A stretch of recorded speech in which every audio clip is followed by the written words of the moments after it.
Hello there, and welcome back. What is this place? Disconnected. Disconnected. Disconnected. Disconnected. Disconnected. Disconnected. Disconnected. Disconnected. Disconnected. Disconnected. Disconnected. Disconnected. Disconnected. Disconnected. I'm starting to feel disconnected. You have reached a number that has been disconnected.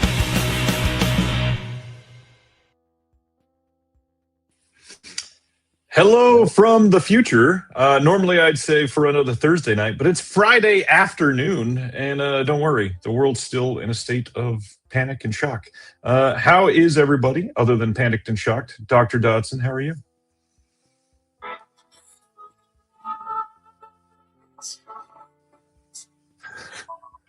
That could not be worse in how it's coming in. I can't hardly hear. Nope, literally can't hear anything.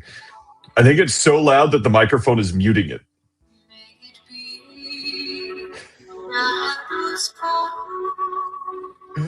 What in the world?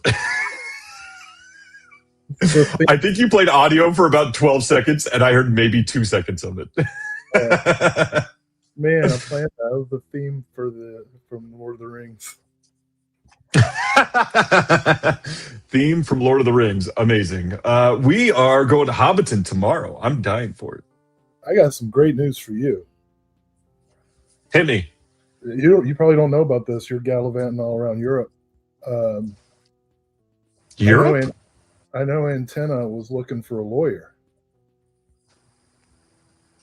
And a great one just came on the market. I have no idea what we're talking. I got it. The news is slightly slow, including my head here. Overnight, yes, we found out that somebody was ousted. Hello. Now you have something in common with both Kristi Noem and Pam Bondi, which is that you used to work for the government. That's true. I mean, that's one of many things you have in common with those two, but that's the one that. Yeah. Well, with one of them, my partner dresses up in female clothes, and I don't shame them for that, so that's fine. You call your wife your partner? I was trying to make it so I couldn't say my husband, Kristi. No, anyways. Enough. Bro. Yes. Hey, man, the internet in New Zealand looks like it sucks. Is it pretty bad right now? Is Weta using all the juice? Possibly. Ronnie says we can barely hear you. Me? Yes, you. Oh, you know what? I bet I know why. It screwed up my... You're using the microphone on the computer. Yeah. All right. Yeah. Internet is fuzzy, says Jim Harwood. I'm sorry. I can't do anything about that. I wish I could. It's not great, probably. Will did not know how to hook up his microphone, so he's fixing that right now. There he goes.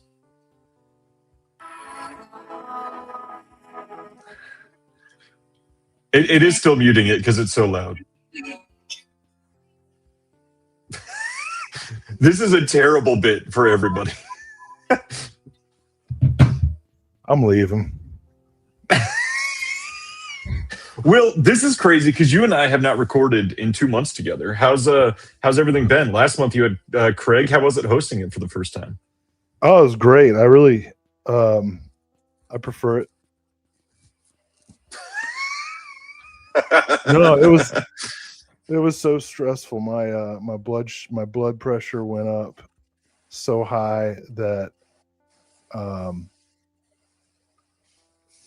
don't know. It was stressful. Paying attention to things while you're doing this show is not fun. As you can see, I can't even get a microphone to work when I'm just the guest. Well, Ronnie says you did great, and I concur from the stuff that I saw. You were doing just dandy. I appreciate you and Craig stepping in last month. It may have to happen again eventually, but I appreciate that. You were keeping a close eye on us. You were monitoring us. We were being surveilled. I recall. I was trying to, but I was also very busy that night, so it was wild. Yeah, you were documentary festival in Missouri. I was, and now I'm leagues beyond what that was. Let's discuss what the last month's been like for you. What's been going on? You've been quite busy still. Well, I'm not gallivanting all around the southern hemisphere. That's for sure. I'm not gallivanting, and I've got lots of time to tell stories. I'm more. You and I have hardly been talking at all lately. It's true. It's true. It's been busy. I'm getting my classes together for the fall. I got a folk horror class, a regular horror class, a film theory class, getting all those done, developing a graduate course in AI technology, because obviously I'm an expert in that. So I've been doing a lot of work there. We last night put on Shaolin Jazz, the great. That's right. That was last night. Came and did a Can I Kick It event with The Matrix, with DJ Two Tone Jones providing live soundtrack score while we watched The Matrix. Had about 175 people there. A lot of people had never seen it before, you know. The Matrix is 26 years old. 27 years old. 27, yeah, in just a few months. Yeah. That's kind of crazy. Like Leonardo DiCaprio would not date The Matrix. There's a fresh joke for you. Brand new one, hot off the presses. Did that. Represented Severin Films at the Blood in the Water shark-themed horror convention last weekend. Before we talk about Blood in the Water, can we talk about Matrix for just one quick second? Whatever, it's your show. A few days ago, I got to go to the studio for Makeup Effects Group, also known as the Meg in Australia, and they did a lot of the effects for The Matrix. We got to see the baby from The Matrix in person. There's a baby? Yeah, the one with all the tubes and everything coming out of it. Absolutely crazy. Yeah. Great. Yeah, I watched it on a screen. How was the turnout last night for the event that we sponsored? About 170. So good. Really? And enthusiastic response. I think we'll do double that next time. And that's awesome. I think there's gonna be a next time. So pretty happy with how it went. Yeah. Just so happened that I was teaching Jean Baudrillard's Simulacra and Simulacrum in my media theory class around the same time. So today we got to talk about why Jean Baudrillard disliked The Matrix. So you're in charge of saying all the French names from now on, just for the record.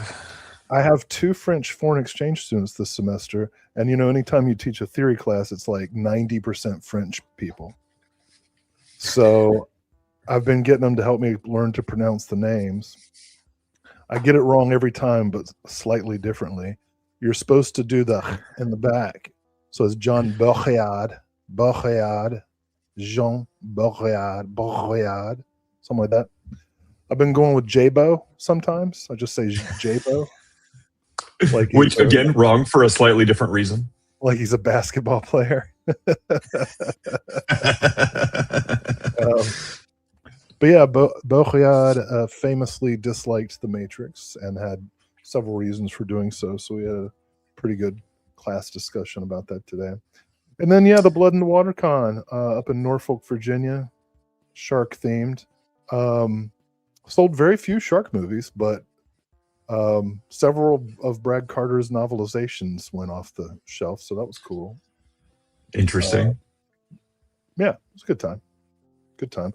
Next up in April, 18th and 19th in Roanoke, Virginia, if anybody's around, Screamiverse. And okay. Felissa Rose is going to be there. Patty Mullen from Frankenhooker and Doom Asylum. Eddie Deason. And you know what I'm getting Eddie Deason to sign? Midnight Madness, baby. That could have been one of about 18 movies. So, yeah, that checks out. It could have been one movie. Midnight Man.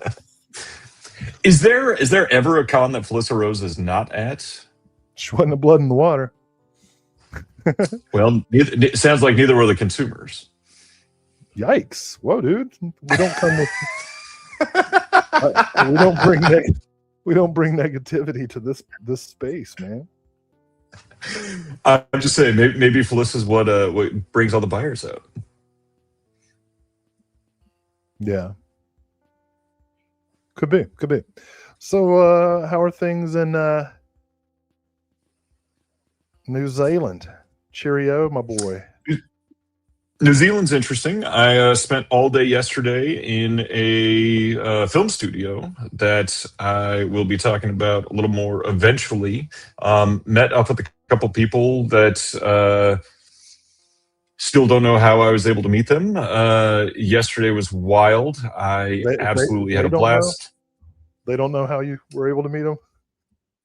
One of them, I guarantee, would have like, who the hell is this guy? Yeah, we haven't talked since you severed your relationship with the United States. Yeah, we have. Wait, not with the United States, just federally as an employee. Yes, you have seceded. As much as I would love to, nobody else will take me, so I am technically still a citizen. Well, they can do something. Last week, I did propose to Tony Michis in Australia, and he decided not to marry me. So,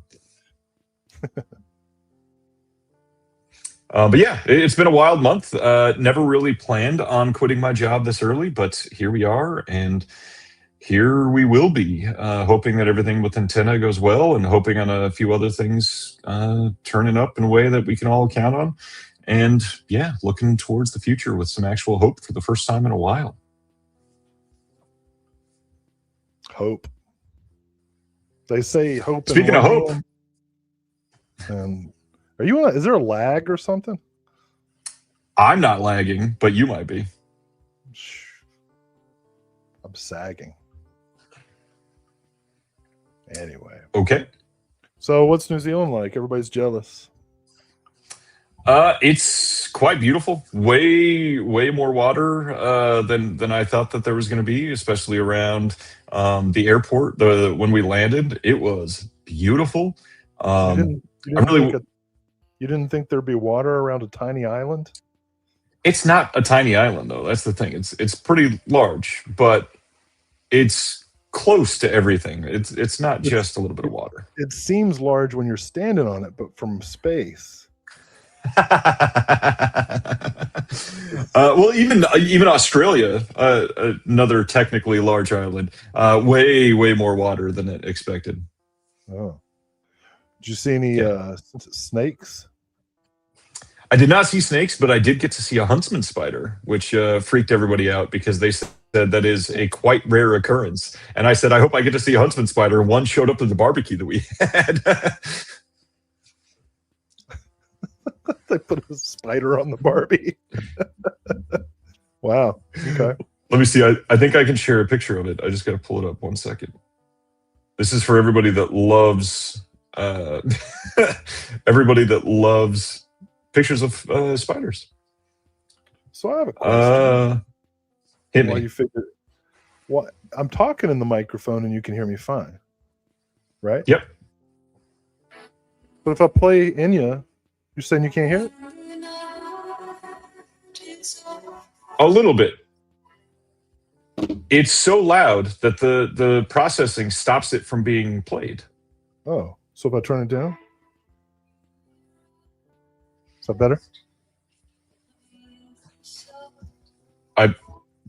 It's about the same. This is still a really terrible bit for an audio medium.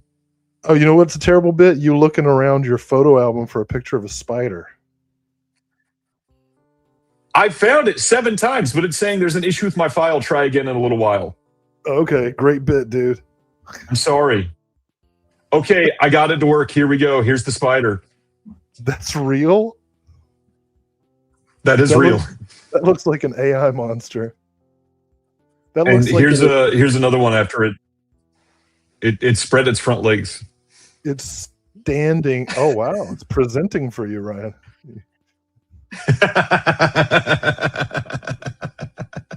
Bro. Yes.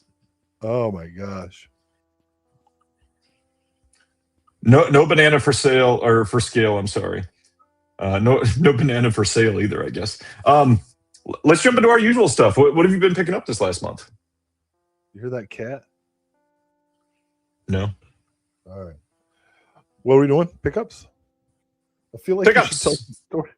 Dude, you just traveled all the way around the world and you're like, I got to pepper them in throughout the night. I don't want to blow like, it all at the beginning. Come on. here's a spider. Everybody, that's the first question everybody asks is when you go to Australia, is it really as bad as they say? Whoa, I didn't say anything like that. That's not what I heard. You asked about, What's bad about it? did I see any snakes? What's bad about that? Everybody thinks that the animals in Australia are going to eat them. I mean, they have 8 of the 10 most deadly animals in the world. And 6 of them are men. Well, they're a colony of freaking criminals. Speaking of criminals, Girls Without Shame, aka Schoolgirl Hitchhikers by Jean Roland. The 4K from Indicator. Picked that up this month. Pretty excited about it. A movie that I have not seen since I watched it in the theaters in its original theatrical run. Bringing Out the Dead by Mr. Martin Scorsese.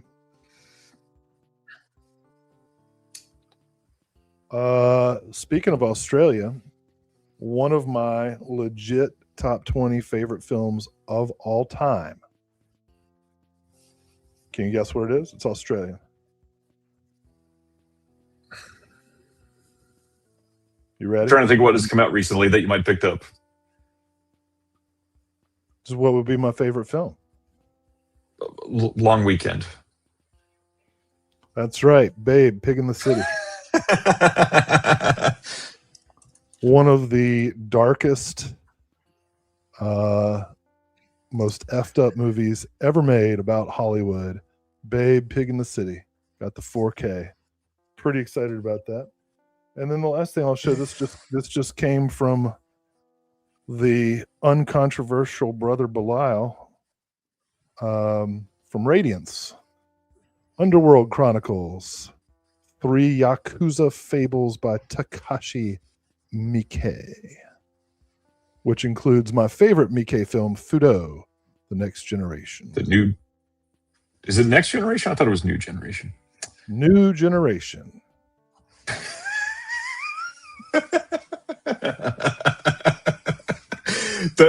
Was there a reason for the non-controversial comment? Did something happen at some other retailer this week? No? Okay. That's confusing. It came from you, Dad. The implication of somebody else's controversial when you say that non-controversial. Anyways. Wow. So Babe, Pig in the City. You know what you should do? You should join an improv troupe. You are so good at yes-anding people. All right, my turn. I think we've lost it. I'm just going to go start a rival podcast with Craig. Hey, in person, I got to pick up Noriko's Dinner Table. This is from New Wave Video, just recently came out, and they also put out with it Nighty Night. So shout out to John Matthews and New Wave Video out of Australia for these. Went to a couple physical media shops in Australia and picked up a UK release from Second Run Video called Divine Love Here. Very curious about this one. They also had, I believe this is either been out of print or is out of print in the moment in the US, but this is Richard Kern's hardcore collection that came out from NVD. Randomly sitting on a shelf in Free Radio Alice in Australia. That was nice. Oh man, there's a short film in there where Lydia Lunch gives a BJ to J.G. Thirlwell from Fetus. Yep. Dart.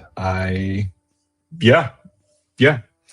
I don't know how to respond to that, but that is the case. Neither did and then he. the last thing, we went to a thanks to Danny, who's either going to be in the chat in a little while or is probably already in the chat or listening while he's in a meeting because he told me he does that all the time. Our friend Danny, who's working on the documentary with John Matthews right now about Anchor Bay. It took us to his place of work, which is Win Network in Australia. And this is the home of Crawford, one of the largest studios in the history of Australia. And a bunch of the stuff that they'd released previously were sitting there on DVD. And Danny said, hey, you look like you need The Box.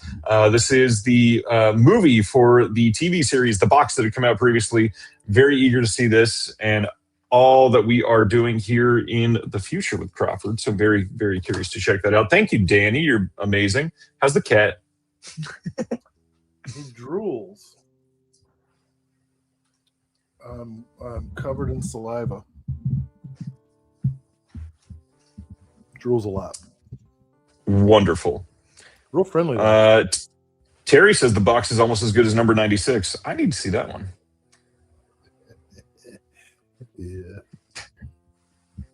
Incredible. What have you been watching lately? And then I'll go into a couple more Australian stories. Cat unplugged my microphone. Okay. Recent watches. I've got a few. Can you hear me okay? I had to put the microphone a little farther away. Yeah, kind of. I'm under assault. Looks like a pepper. So teaching my course on Westerns, and so in my spare time I'm going through my archive of Westerns that I haven't seen before or I haven't seen in a long time. Checked out Robert Wise's Blood on the Moon, early Robert Wise movie with Robert Mitchum. And this one's pretty good. Psychological Western. Real lean, real mean. Liked it. Less successful, but still fun. A little too loose. But Andrew McLaughlin's One More Train to Rob with George Papard. Pretty fun. Watched for the first time on 4K Unforgiven. Oh, that's a terrific movie. Sometimes I meet people who don't like Unforgiven, and I'm just like, I don't get it. In class on Tuesday, oh, this was great. I really upset and depressed a lot of young people by showing Sergio Corbucci's The Great Silence. And it was... Why were they upset, Will? Like 3 of them came in a good mood, and they coordinated. They wore cowboy hats together to be like cute. And then I showed this, and at the end they were just like, I don't want to live anymore. It was great. And then finally, this was kind of a story. So for a long time, I've been looking for a Jim Wynorski movie called Wolfhound. Kind of hard to find.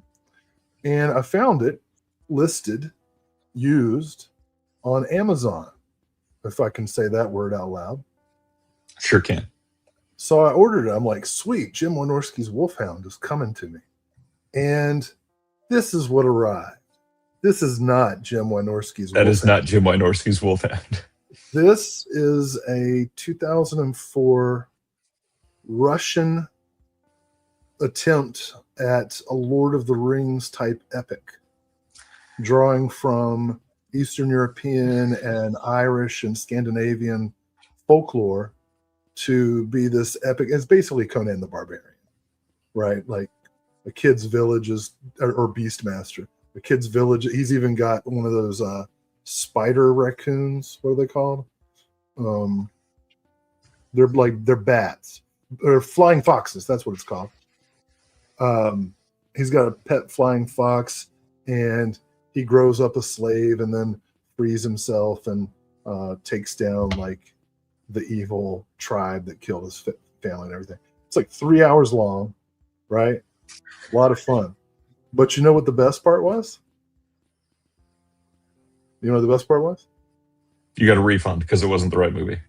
I got a refund, and I found the Jim Wynorski Wolf Blood. Not bad, not bad. Double feature. So That's both pretty cool. great. Yeah, pickups and recent watches. The Wynorski Wolf Blood is a softcore erotica film with elements of horror, and the Russian one, nothing. For anybody listening and not watching, Will is definitely holding two movies called Wolfhound and continuously calling them Wolf Blood.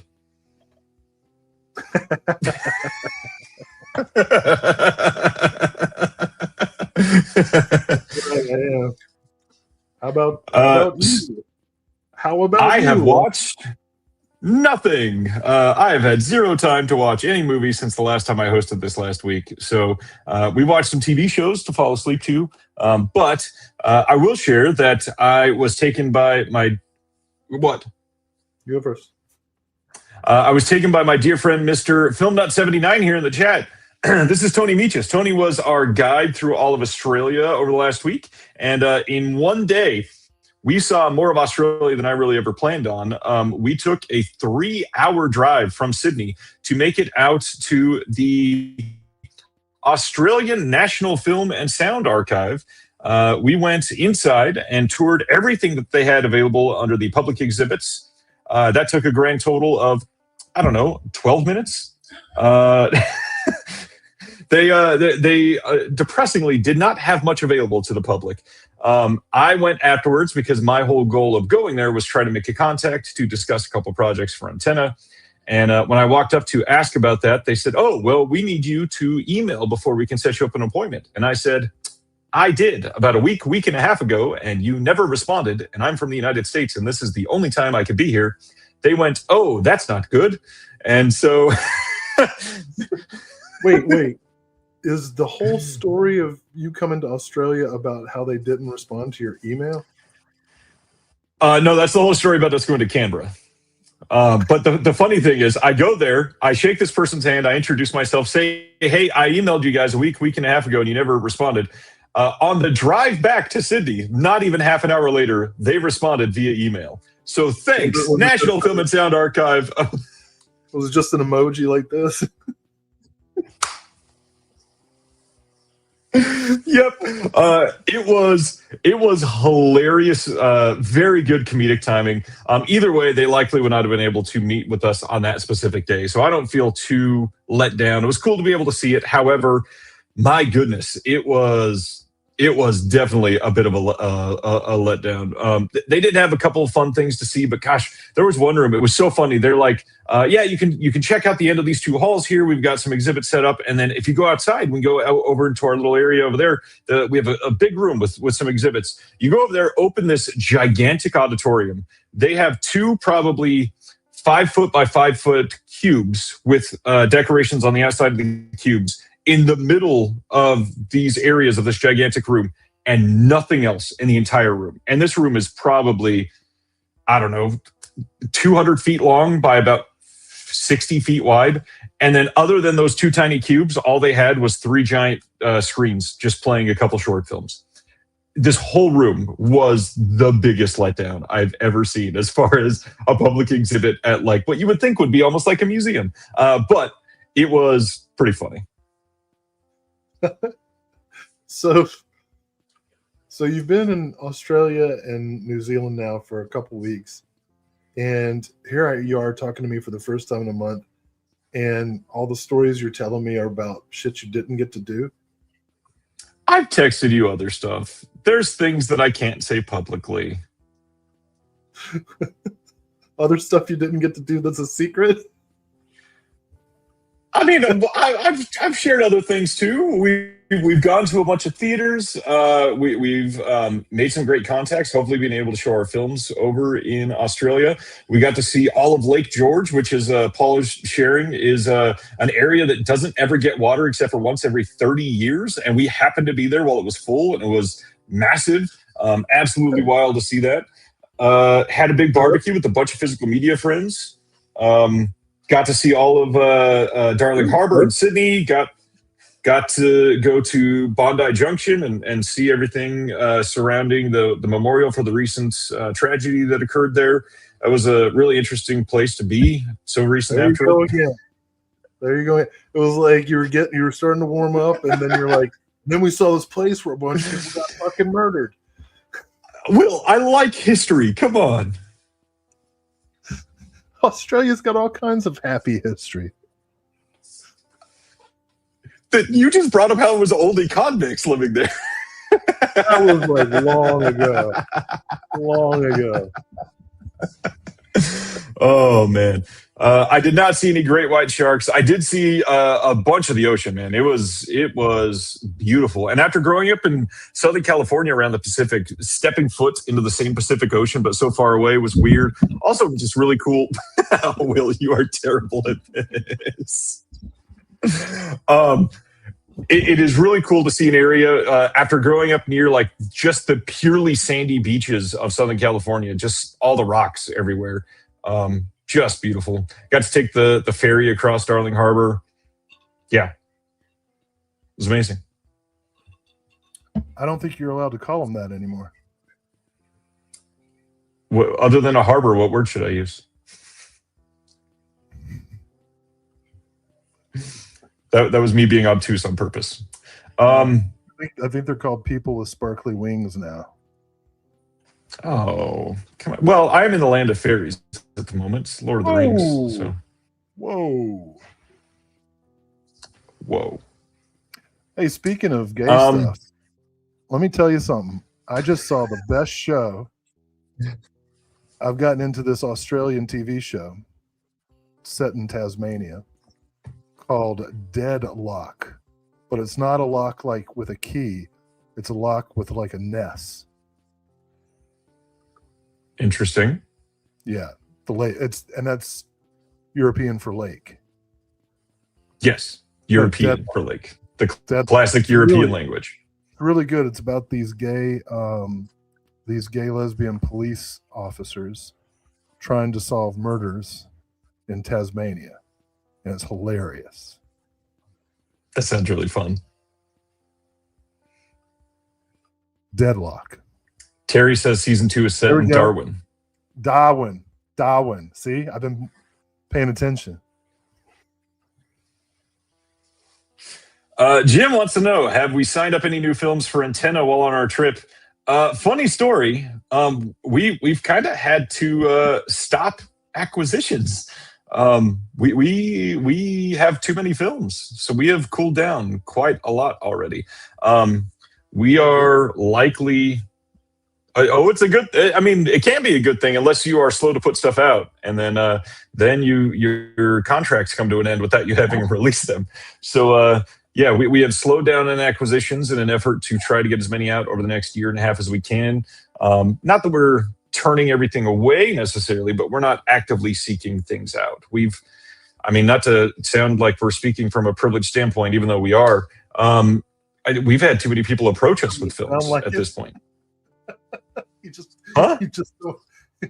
go, not that we're speaking from a privileged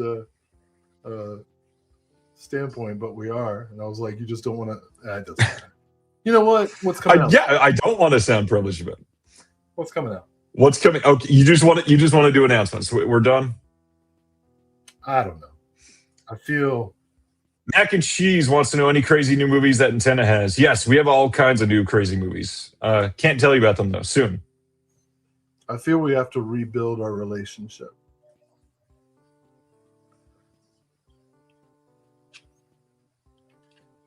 You see what I mean? Did I do?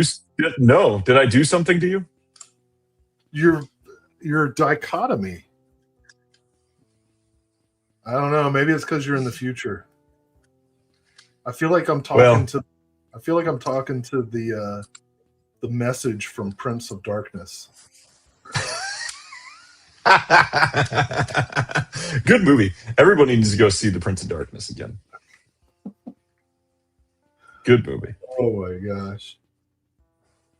Well, never mind. I probably shouldn't say that either. But we do have to talk about something else after. Remind me. After? So I'm not sticking around.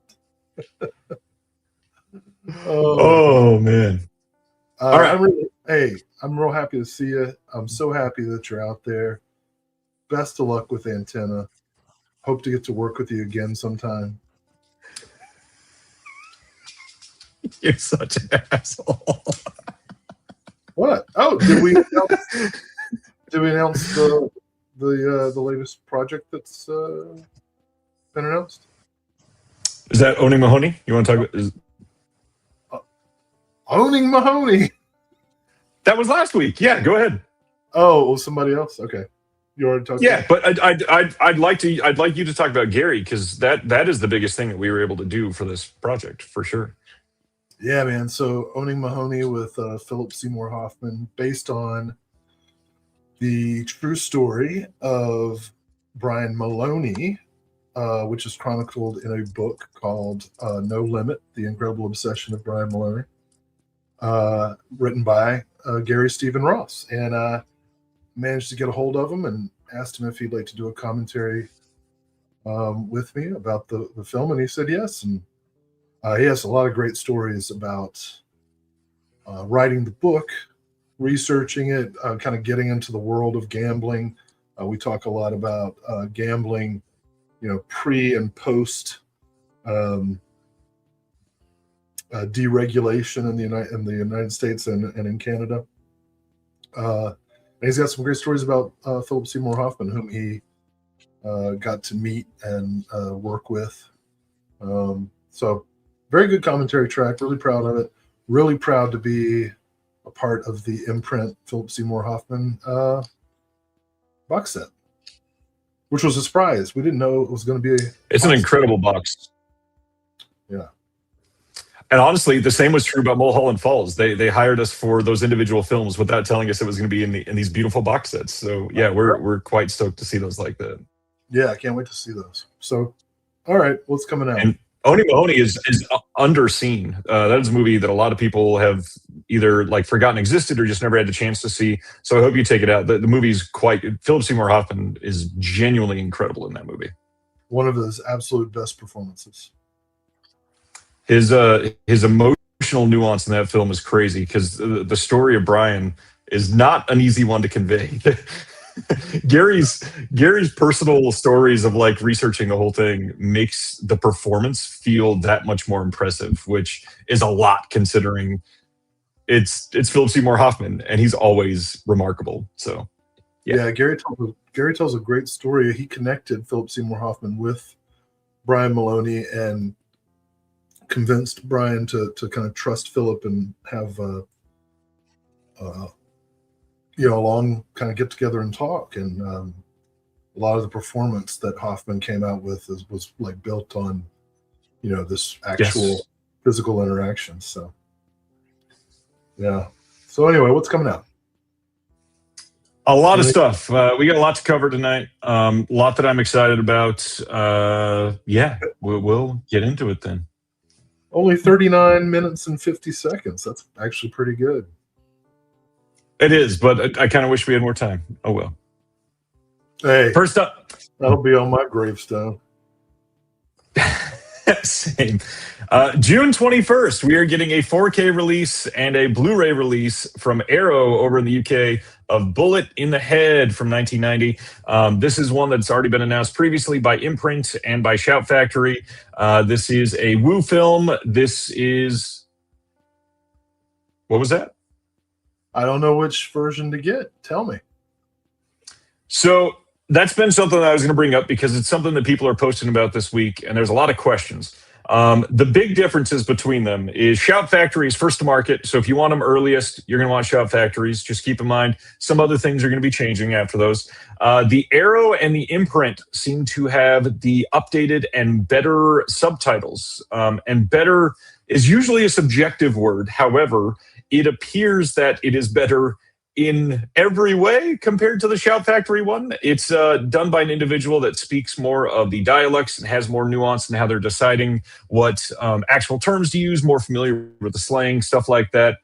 Now, the big question this week has been people comparing individual screenshots surrounding color grading, which is always a big question when it comes to restorations.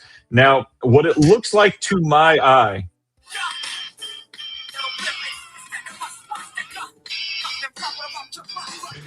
you tried to get this just shut down immediately from YouTube, I guess.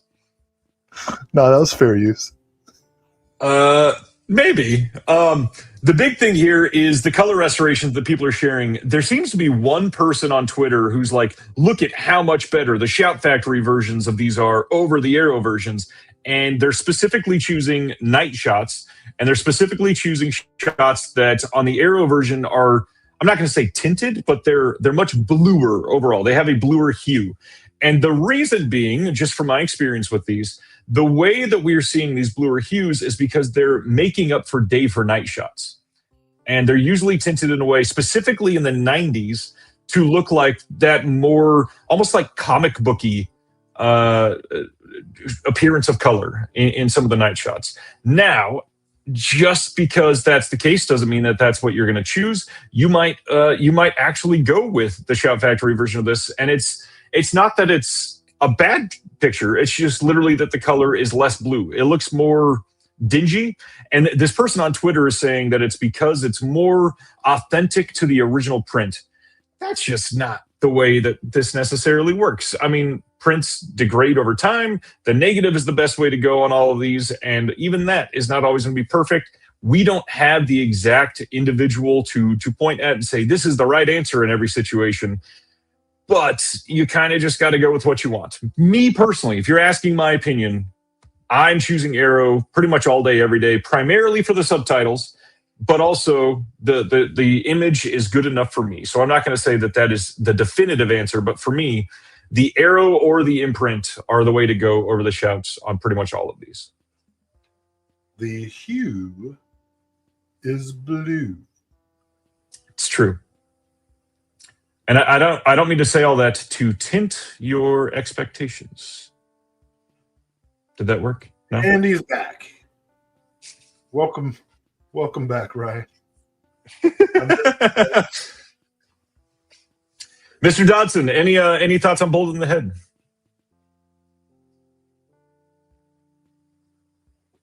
Dr. Dodson? Well, thank you. The only version of this I've seen is a terribly translated, ripped from a VHS bootleg. And so, whatever I get is going to be great. But like you, I tend to default to Arrow because I know them the best. But also, obviously, I've recently gotten into Imprint's catalog, and their releases are always pretty stellar. So I'm not sure what'll end up happening, but I will probably get one of these over the Shout. And then, not that I'm just like all about packaging or anything like that, but it's really hard to argue against these Tony Stella box releases. These are just beautiful. And yes, Imprint will have a 4K steelbook for this. Speaking of Imprint editions, I forgot to respond to Josie's question. One of her watches for the month was The Apostle with the late great Robert Duvall. And Imprint has a very nice edition of that, which I have. I love The Apostle. Saw it in the theater when it first came out. I've got an adult story about that one sometime. I'll tell it. But anyway, a Bullet in the Head, Johnny Woo. Guy's got a great career. Maybe. A lot of people would beg to differ. I've never seen Bullet in the Head. This is the one that I need to catch up with. Yeah, it's this awesome, is dude. my big blind spot for him. Do you know what I'm waiting let's for? See. As far as what are you waiting on? Blackjack with Dolph Lundgren. He gets in a fight in a warehouse full of milk bottles, and the milk explodes and goes all over the warehouse, and Dolph Lundgren's having a slow motion fight in a bunch of milk. That sounds like a very Will scene. I love it. Blackjack. So yes, Bullet in the Head, June 21st over in the UK. Next up from them, June 7th in the UK, June 8th in North America, we get a Blu-ray of Marlowe from 1969. This is with Humphrey Bogart. Following the footsteps of Humphrey Bogart, we've got, what is his name? I can't, James Garner, that's his name. I was trying to think of James Garner and read the name Humphrey Bogart. I apologize. I confused myself. That's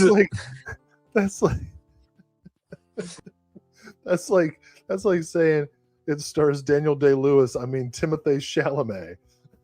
That's not the same thing. This is a new restoration from the original 35mm negative by Arrow. We've got a new appreciation by Howard S. Berger. We've got a booklet with new writing by Jeff Chang and Priscilla Page. I've never seen Marlowe. Is this one that you've seen many, many times? Not many times, but it's good. And yeah, you're right. James Garner's way closer to Humphrey Bogart than Timothée Chalamet is to Daniel Exactly. Thank you. But I don't know. I was just thinking of something. But yeah, man, I mean, this is great. Marlowe's freaking grimy, gritty, smells like BO kind of private eye movie, you know? Yeah.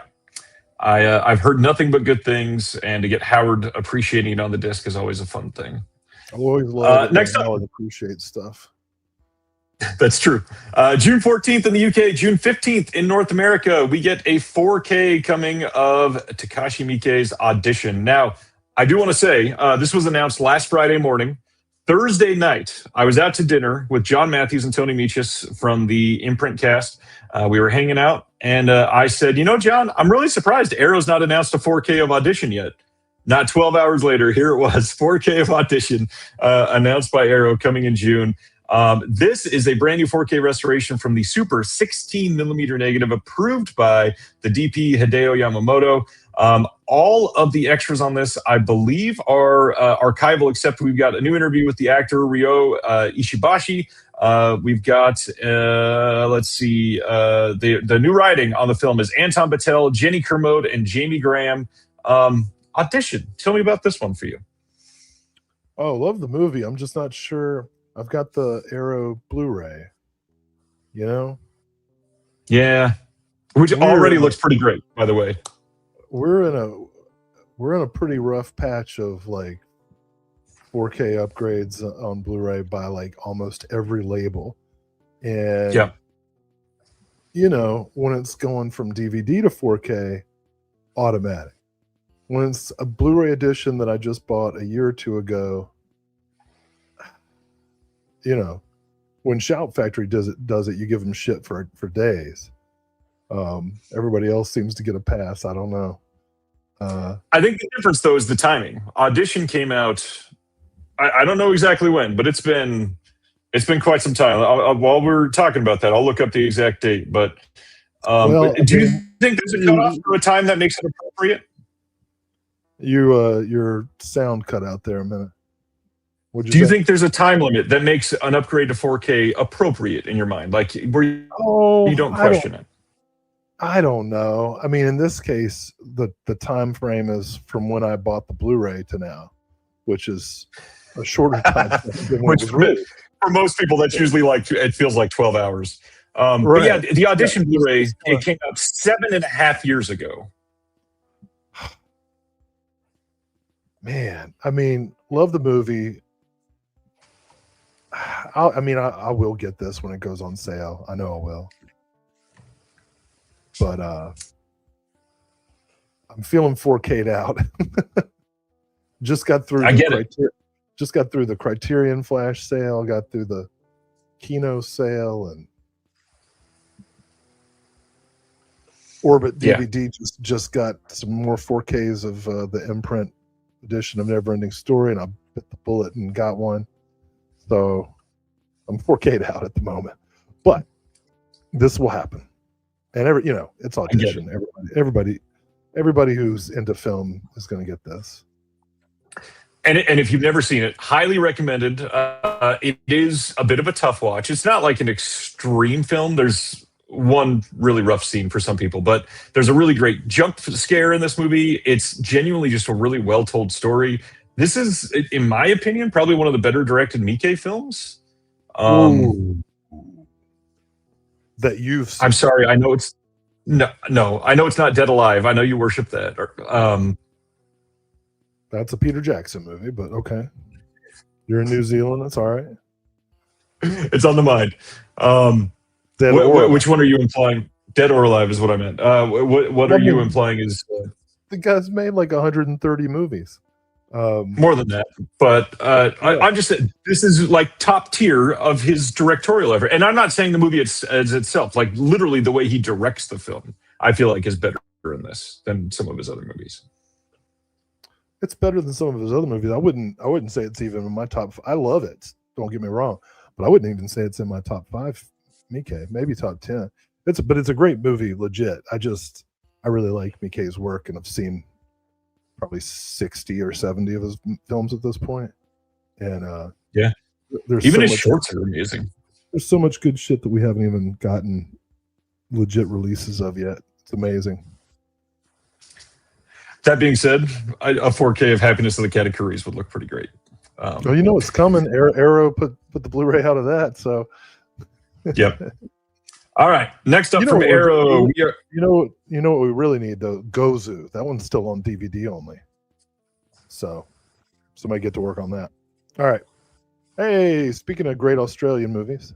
June 28th in the UK, June 29th in North America, we get a 4K of Wake in Fright from 1971. This is the incredible Australian film directed by Ted Kotcheff from just over 50 years ago. This is a definitive release. Most likely uses the exact same scan restoration as Umbrella. Pretty much going to look identical, I would assume, which is being held in Will's hand. Then why'd you say it was definitive if it's the same? Because they have all the same extras and everything. It's all about the same. Yeah. Well, then it's not definitive. Then they're two. If they're equal, that means they are. They're not definitive. That means they're equal, co-equal. They're anyways. Anyway. So the big difference here, there's a booklet with new writing by Jay Slater, Paul Lay, and David Michael Brown, plus some archival materials. The Umbrella one did have a booklet, but those are different. The Umbrella version also came with the novel, so technically, I guess the Umbrella version has the written materials, but you can get that to go with the Arrow one. I don't know. It depends on how you define it at this point. Either way, incredible movie. I love this movie. This is a very sweaty movie that will make you never want to drink again. High definition animal cruelty. How do you feel about Wake and Fright there, Will? Love it. It's it kind of confirms everything I've ever thought about masculinity. You know? All right. I do know. Yeah. Let's go to our next one then. June 28th in the UK, June 29th in North America, we have a 4K collection and a Blu-ray collection of the Mortal Kombat collection with a K, not a C. This has both Mortal Kombat and Mortal Kombat Annihilation. On Mortal Kombat, we get a new commentary with Paul W.S. Anderson. We get a new commentary with the comic book expert and podcast host Dave Baxter. New interview with Lyndon Ashby. New interview with the cinematographer John R. Leonetti. New interview with the producer Lawrence Kasanoff. New interview with the designer and superformer Tom Woodruff. And then some archival features. That is a 4K restoration from the OCN. Mortal Kombat Annihilation has another 4K restoration from the OCN. New commentary by John R. Leonetti, moderated by Gillian Wallace Horvat. We've got new commentary with Dave Baxter again. New interview with the actor Musetta Vander. New interview with the composer George S. Clinton. New interview with the stunt performer J.J. Perry, who played Cyrax, Scorpion, and Noob Saibot. Some other archival stuff. Holy hell, this is a lot. Are you a Mortal Kombat fan at all? Flawless. No, I've never seen it. You know what video game movie I'd like to make though? Metroid, or okay. or Milo's Secret Castle. Either one. I was so ready for you to say Leisure Suit Larry.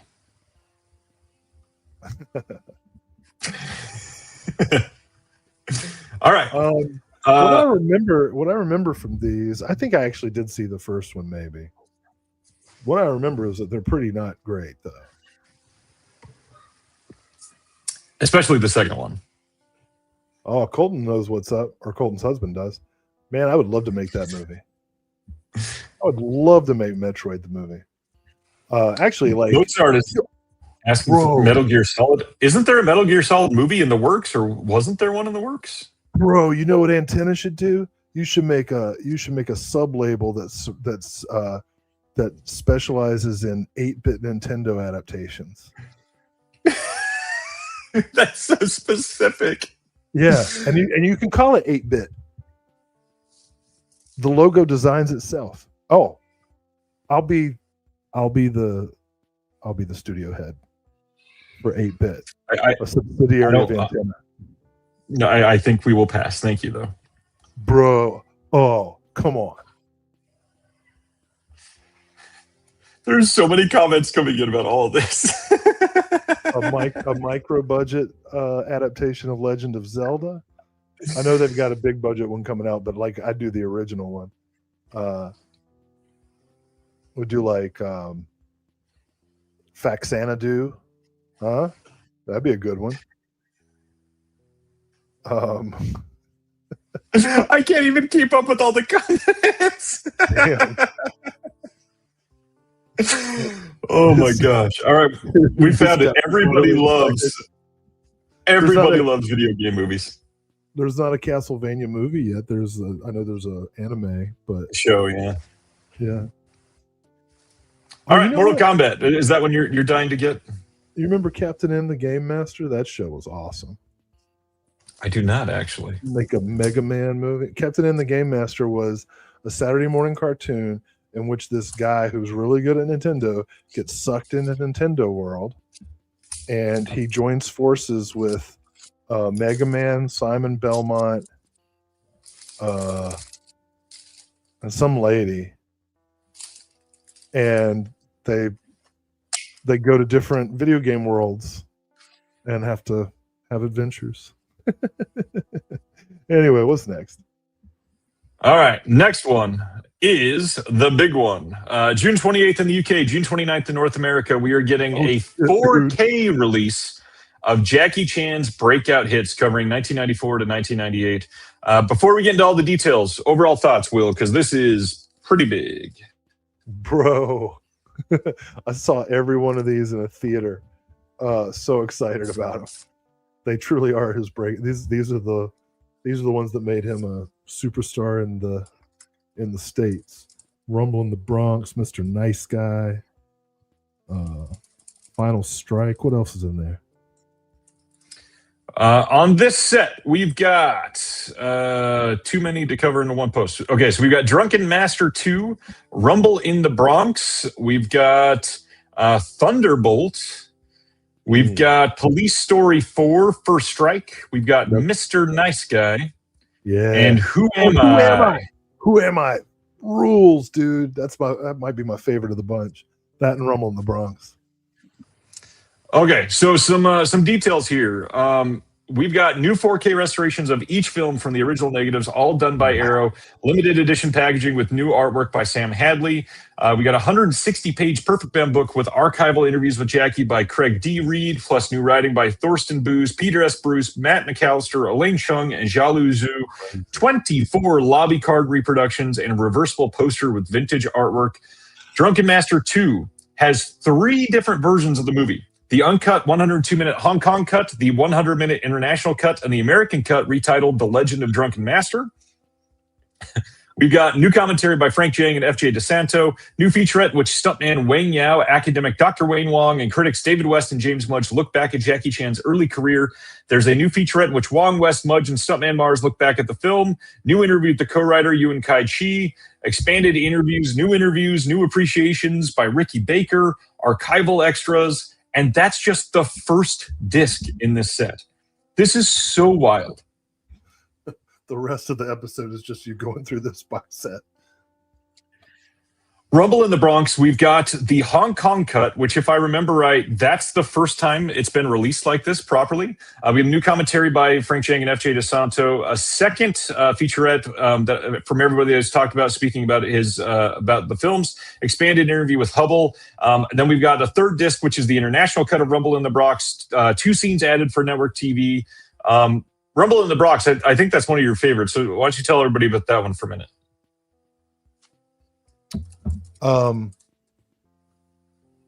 That was, I'd seen Jackie Chan films before, but it was like really shoddy VHS editions of like Half a Loaf of Kung Fu and Killer Meteors and stuff like that. Me and my high school girlfriend, what is this, 1996? 5, 4? 5? This is 95, I believe. 95. So me and my high school girlfriend went to see this in the theater. And like every other white person who saw a Jackie Chan movie in the theater for the first time, we came out like trying to kick each other in the face, parkouring all over the parking lot. We were like both so blown away by the stunts and the fight scenes and the humor. You know, it's so, I don't know. It was just, you know, going to a mall metro plex theater in the early mid 90s. You just didn't see movies like this, and it was incredible. Couldn't believe it. Then I saw, let's see, First Strike in a theater up in Maine. I saw Mr. Nice Guy. I mean, just, yeah, these were the movies that made me a big Jackie Chan fan, for sure. First Strike's got that awesome fight where Thunderbolt like, here had around. All right, whatever. You talk. Yeah. Thunderbolt has the 97-minute Japanese cut. We've got the 110-minute international cut.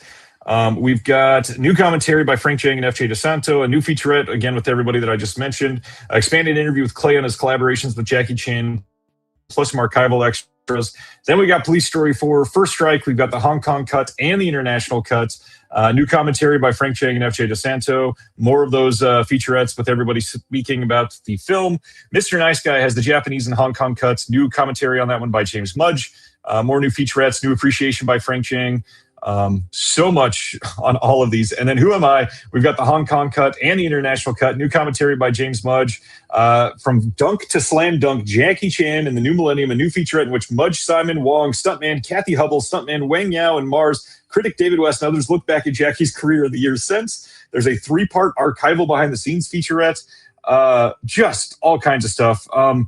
The big thing here, the price of this, $150 from all the boutiques, about the same price from Arrow, I believe, if you order directly. But the big thing, too, they also have this alternate, which has the original art on all of the films in this blue-colored box instead of the red-colored box. Now, the big difference here is the price. The only way to get this one is directly from Arrow, and they want $50 more just for a different piece of art on the box and the sleeves. The hard part is that it's Arrow. You got to deal with their shipping directly. And if anybody remembers what happened with the Bruce Lee box set, that is a big, big risk to take. I couldn't do that for me. Will, how do you feel about the price? 10 films or 10 discs, all 4K discs, $150. I mean, that by itself is not bad. I agree. I don't feel like it's terrible. I'm gonna have to wait till it goes down in price a bit. I don't remember. I don't actually. I think I stuck with my Criterion Bruce Lee set. Am I a bad person? No. I mean, that's a separate question than that. Not for that reason. Yeah. Will does not know how to not unplug his microphone because he did it again. It's not me.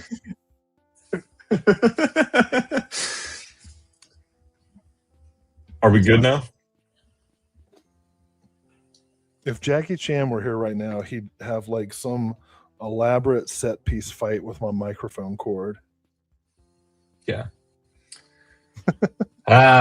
Explosive Action says, I really want a set, but only want Blu-ray. Yeah, that's a good reminder. They are only doing 4K on this. They are not doing Blu-ray for these. So they don't have the Blu-ray rights.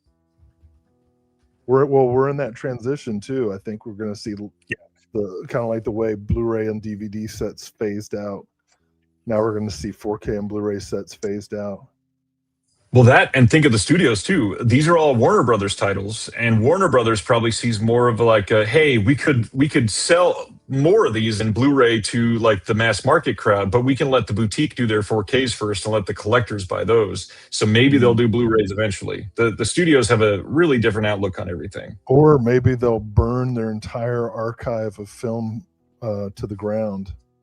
Or Netflix will do it for them, or Paramount will do it for them, or Larry Ellison will laugh as everybody gets elected. And yeah, that's what's sad. At this point, we're wishing Netflix would come back, but it's not. Anyhow, yeah. All right, that is Jackie Chan. Next up is some imprints, though. That was everything from Arrow for June. Let's go to Imprint. The big thing with Imprint, all of the titles that we're going to talk about tonight for Imprint, which there's a shit ton of them, they're all going to be releasing on May 27th. Wow, Will. But none of them are going to be available to actually order on their website until April 15th. And around that time, they will all show up on the third-party retailers. So Diabolic, Orbit, Brother Belial, Atomic. They'll get this giant wave of Imprint titles to be able to pre-order all at once. And then they will all ship at the end of May. So be prepared if you're looking for any of these specifically. This first one is The Missing Gun from 2002. This is a worldwide first on Blu-ray. It's a black comedy with Lu Chuan's directorial debut, adapted from the novella by Fan Yuping and starring Zhang Wen, Ning Jing, and Wu Yujian. We've got, after a policeman gets drunk and loses his service weapon, he frantically searches for his revolver and the killer who murdered his former lover.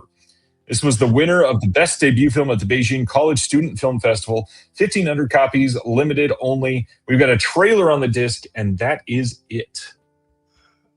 Man, based on that description, I would have thought it was about an ICE recruit.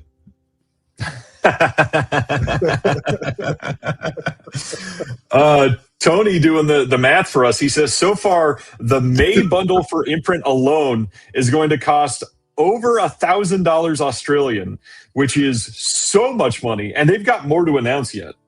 Holy cow! Imprint's going crazy. That's for 1 month. I don't know this film. Looks pretty cool. Yeah, it's interesting. The other one that they're doing with this is a pair of Shaw Brothers titles.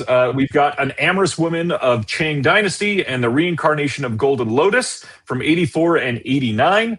The big thing here is the special features. On An Amorous Woman of Tang Dynasty from 84, we've got a new audio commentary by Sam Deegan, new interview with director Eddie Fong, interviewed by filmmaker Claire Law. We've got some archival extras, and then on The Reincarnation of Golden Lotus, we got a commentary by the one and only Erica Schultz.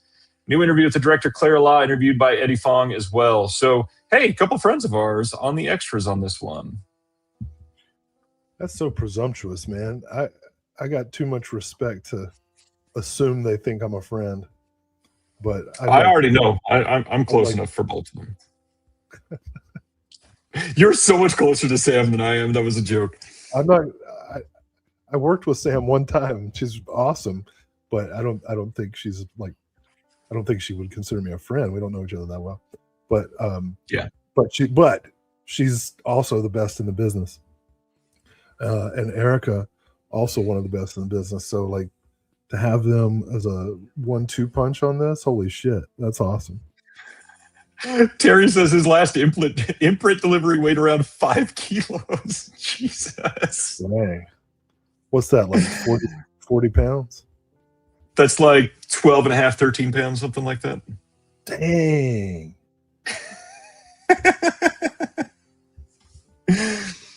All right. So that is Imprint. Next up, June 8th, we get a 4K and Blu-ray dual format release from Hammer over in the UK of 36 Hours from 1954. This has 36 Hours and its US version called Terror Street. We've got a commentary with Kim Newman and Barry Forshaw. We've got on Terror Street a commentary with cult movie expert Toby Rohn and movie podcaster YouTuber Heath Holland from Serial at Midnight. We've got the BFI's Joe Botting and Vic Pratt exploring the overlooked world of Brit Noir. Maxim Jakubowski examines 36-hour screenwriter Steve Fisher. Film noir expert Sergio Angelini explores screenwriter Steve Fisher's work and how it sets 36 Hours apart from Hammer's other crime thrillers of the era. We've got Chris Alexander exploring the life and career of Dan Duryea. We've got 2 episodes of American Radio's legendary anthology drama series. We've got a 120-page booklet with new writing from film historians and leading experts on a bunch of topics. Hammer stuff going crazy lately. Any thoughts on 36 Hours? I've never seen this one. Well, that's on Hammer time. Yep. Yeah.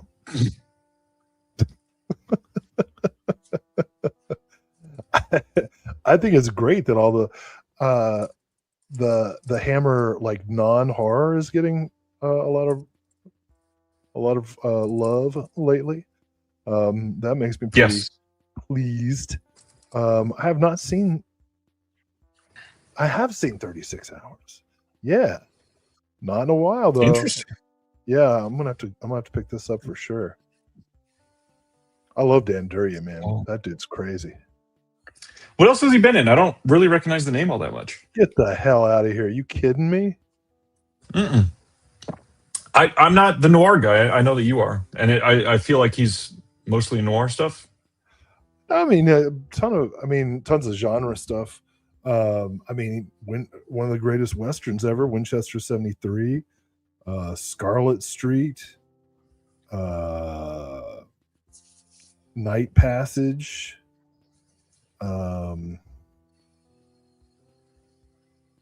Long Came Jones. Yep, definitely not seen those. I'm looking through. I mean, if you want a guy to play unhinged, he's your guy. Good to know. Just very menacing, but also capable of emotional nuance.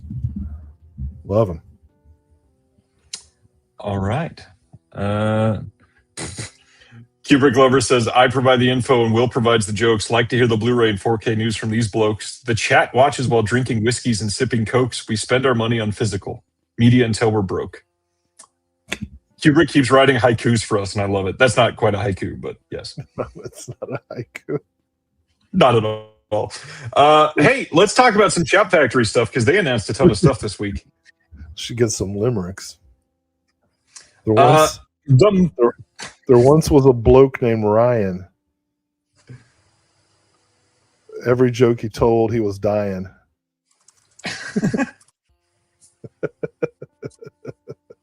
The Money Pit is coming to 4K from Shout on June 30th. It's going to be a 4K and Blu-ray dual format release. It's being billed as a 40th anniversary edition. And as far as special features, there's a making of and a trailer, and the making of is more than 20 years old, I believe. So any thoughts on the Money Pit on 4K? I think that's appropriate to the theme of the movie, that it would come with a like old dusty making of. You know, I know now that Shout Factory is come on whatever new situation they're in, and they no longer do the lobby cards and posters and everything. Because this would be perfect. It could just come with a slip cover that's ripped. And watch everybody lose their minds. Do I keep it because that's the way it was planned on? Every copy, the disc is loose. Yeah, that'd be perfect, man. Let me tell you something. I am inordinately fond of the Money Pit. I am absolutely going to get this. I don't care about any extras. I mean, I would like to do a commentary for the Money Pit because I love it so much. Almost every joke in this movie lands in my heart with both feet. It is so fucking funny to me. Amazing. Everything about it is funny. Every single thing. It next to the Burbs, it might be my favorite Tom Hanks performance.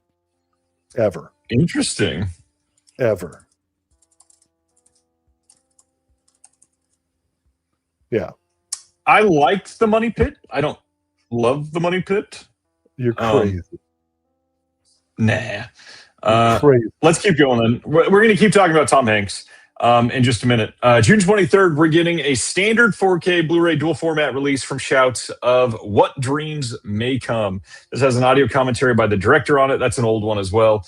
But this film with Robin Williams, Cuba Gooding Jr., this is probably going to look beautiful in 4K. And if I remember right, the Blu-ray was not super hot. Any thoughts on this one? I hate this movie.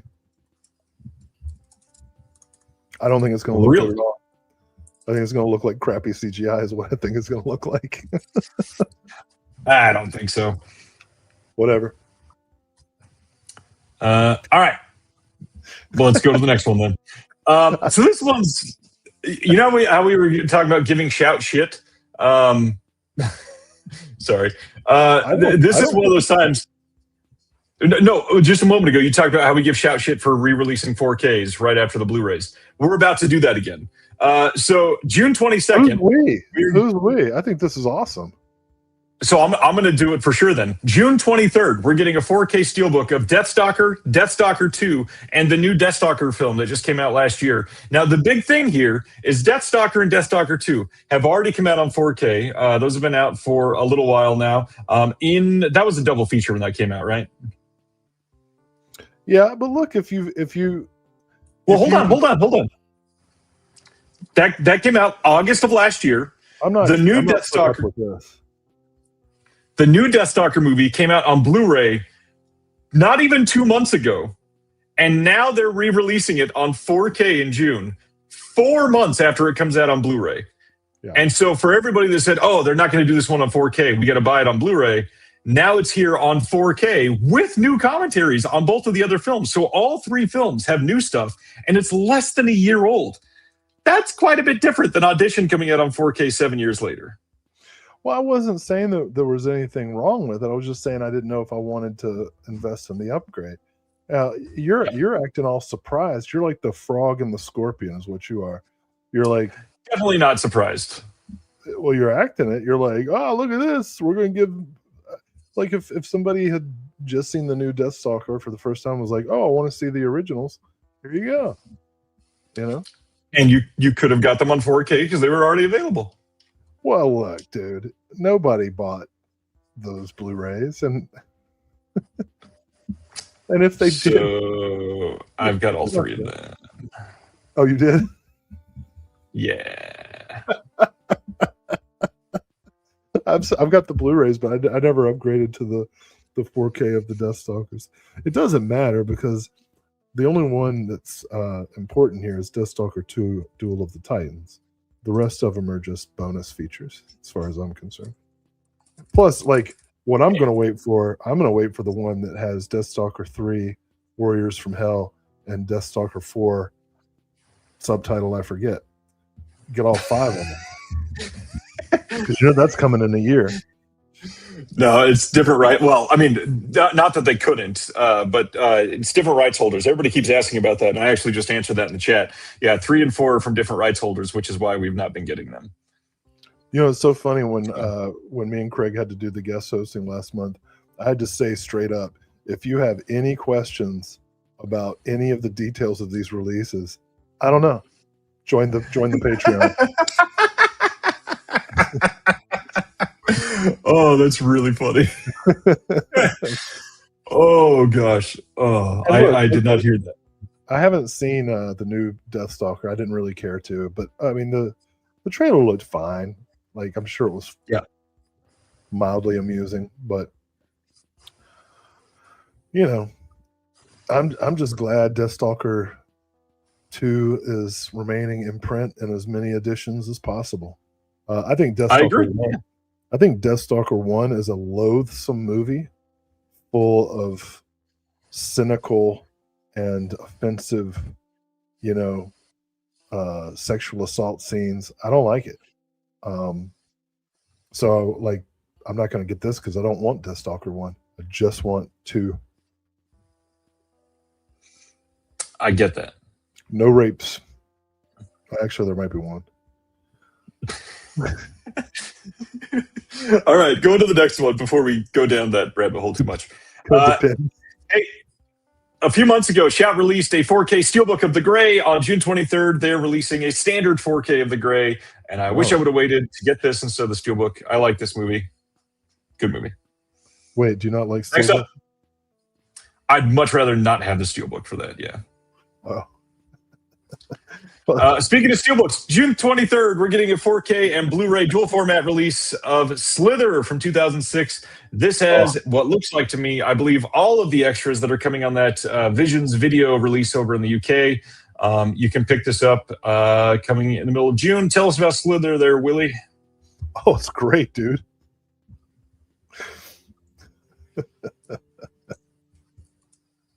It's great. I love it.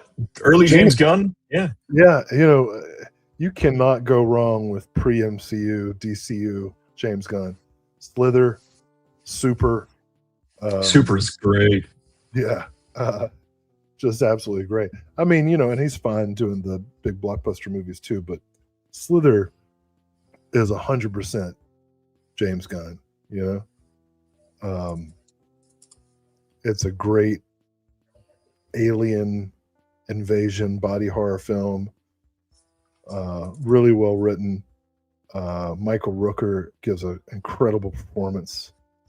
The Firefly dude is good. What's his name? Nathan Fillion.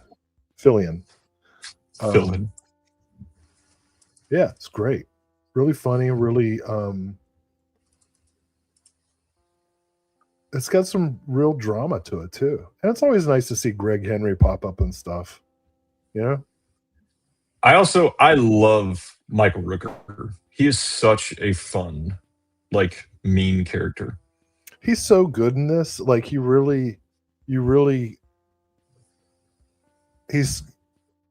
got such a loathsome character, but when he begins to change, he really gets something sympathetic across. Yep. This is a great movie. Absolutely worth the time for anybody that's not seen it. Saw that in the theater on its first run too. It was really nice. Jim Harwood wants to know, which Slither artwork do you like better? Did you get to see the other one, the Visions home video from the UK? No. What edition do I have? I guess it must be a Scream Factory or something. It is a Scream Factory on the old Blu-ray. I like the old Scream Factory Blu-ray, but honestly, my favorite, I think now, is the Visions one that's coming out. It's pretty decent. I don't love this one. This one looks a little too digital, perhaps. Not my style. Michael Rooker is incredible in Henry. That movie's hilarious. We just mentioned Super. Not to harp on it or sound like anything crazy, but I'm just realizing I met somebody that was in Super yesterday, and I wish I would have remembered that he was in Super. I love that movie. All right, next up. No, I did not get to meet Kevin Bacon yesterday. We get a June 16th. We're getting a 4K Blu-ray dual format release of Them from 1954, the giant ant film. As far as I can tell, no new extras on this one, but it's Them. I'm most everything that can be said about this has probably been said by now. Any thoughts on Them, Sir Will? Well, I guess I can't say them. Okay, I admit that was funny. What can you tell me about your thoughts on Them? It's one of my friend and partner Chris Woofter. This is one of his favorite movies of all time. I didn't know that. Nice. And yeah, actually, when I was up visiting him in Montreal, he took me to a screening of this at some gallery or something, and it was just a beautiful print. And seeing people who are watching it for the first time react to the pathos of it, this is a really this is a giant insect movie disguising a really existential human movie, and it's just great. The amount of jokes about pronouns and the word woke is really funny right now. Yes, this is not a movie about woke ants.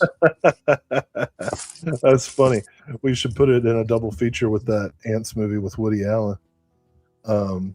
You know what I'm talking about? Ants with a Z. Oh, yeah, with a Z. Yeah. It's Woody Allen versus Christopher Walken. No. Yeah. Yeah. Something like that. I get it mixed up with Bug's Life sometimes, but That yeah. was that was the other non-problematic person, James Woods, I believe. Right, that's who it was. Look, I don't want to get divisive, but I think James Wood is less problematic than Woody Allen. You just don't like his opinions. No, that's not true. He also, I was trying to think of a Hercules joke. Did he date his wife's daughter? No, neither did. Well, I get technically he did date her, but he also married her. So, anyways, that's talking about Woody Allen. Yeah, let's keep going before this gets weirder. Hey, here's the big one for the month. June 16th, we're getting a 4K Blu-ray dual format release of Day of the Dead. As far as new extras, we get a new audio commentary with Daniel Krause and Drew McWeeny. I think that's all that's new on this is the new audio commentary. This is going to be a fairly massive 4-disc set. You'll see what they've got here. Rigid slipcase, new 4K restoration, new and archival special features, Dolby Atmos, 5.1 surround, and original dual mono. It's a 4-disc edition with collectible lobby cards. This is from the Inner Positive. I know last year there was a big rumor coming out that they had found the negative. They never found the negative. I know people were complaining about that. This is something that is sadly it's the best it's going to get. It's the Inner Positive. That being said, Inner Positive is fairly good in most situations, and we're just going to hope for the best here. Now, currently, the rumor is that there might be a second site release coming of Day of the Dead. So those of you that are wanting to hold off, you can. But otherwise, this looks to be a pretty great release of the film. Wave is asking, isn't Drew McWeeny the Wes Anderson guy? No, Drew McWeeny is a film critic. He's pretty great. Let's see. He's the sole survivor from Ain't It Cool News, right? I believe so. Brendan is asking if this is AI art. I don't believe it is. No. That being said, it would not necessarily surprise me. What? Yeah. And the big question around it is... You mean on the box? This thing. Yeah. The big question, everybody's asking that because of the gun. And just the overall style of it. Because the gun looks like it has an extra barrel coming out of the barrel coming out of the barrel. Well, that's a philosophical commentary on barrelception. The never-ending cycle of gun violence. And I totally agree with Mr. Wright stuff. He says, I love Joe Pilato in the film. He's truly insane as the commander. Joe Pilato, I think, is the best part of this movie. And this is my favorite of the Romero Dead trilogy. I adore this movie. Yeah. Thoughts on Day of the Dead, Willie? Well, I just got to see it in the theater with a friend of the channel, Robert Hubbard. And who's in the chat tonight? What's up, Robert? Yeah. And it was great experience seeing it in the theater. Is it my favorite of the series? I don't know. I go back and forth. And I'm a Survival of the Dead apologist. I'm not saying that's my favorite of the series, but yeah, I do love this movie. It's very intense, man. When we were watching it, we were like commenting to each other, so much yelling. There's a lot of yelling in this movie. But it makes sense why everyone's yelling. It's an intense situation. Yeah, so I give Day of the Dead like a 4.5 stars. I give Night about a 4, and then I give Dawn about a 3. That is by far my least favorite of the 3. There are 6, but okay. Just of the trilogy that is the canon for a lot of people. I'm not against Survival. Yeah, the canon's what the filmmaker makes. And every time I rewatch Land of the Dead, I'm more impressed with it. Land of the Dead is fun. It has some interesting ideas, that's for sure. And Snap says that's a wild take, Ryan. I'm sorry. Day of the Dead is by far my favorite. Diary's interesting. All right. That's Day of the Dead. Next up, Perfect Blue coming on a 4K Blu-ray Steelbook on June 16th. Again, this just had that big box set release from G Kids and Shout, but now it's getting a downsizing to this Steelbook. Love this movie. This is one of the best animated movies of all time. Yeah. Hot take, Ryan. I will stand by that one. This is absolutely one of the best. Anything you want to say about Satoshi Kon or Perfect Blue? No, it's a really good cartoon. It's one of the few anime movies I have. Anime movies. That's how one of the few animes I have in my collection. I probably have a dozen or two, and this is one of them. Snap saw Perfect Blue in a theater. I would love to see this movie in a theater. Yeah, I've not had a chance to. I've still never seen like any Ghibli movies in a theater. That'd be crazy. Well, I've told my Pom Poko story. Yeah. I've seen quite a few Ghibli movies in the theater because the Regal Fathom series is always doing them. But Robert. Ha ha. All right. Next up from Shout, another 4K re-release. June 16th, they're putting out Cloud Atlas in this Steelbook, which I do like the art on this, but I don't know about the movie. Just another Tom Hanks 4K they're putting out this month. You talked about Cloud Atlas last time. Anything you want to say this time? I did? Yeah, when they first announced it. I don't think we announced this one. We did, but that's okay. No, I got a whole story about this movie. Tell it. That's why we're here. Well, it's not a big deal. Okay, I'll go to the next one.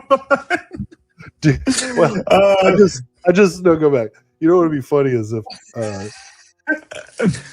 we had a Tom Twyker mashup called Run Forest Run, and that's a movie I would like to see.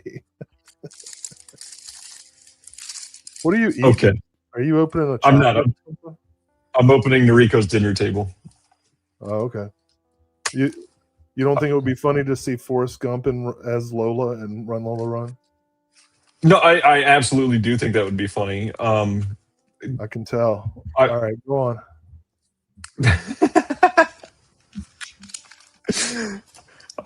Tell us about the Burbs. You just said it was top 2 Tom Hanks. We're getting a 4K Blu-ray dual format on June 9th from Shout.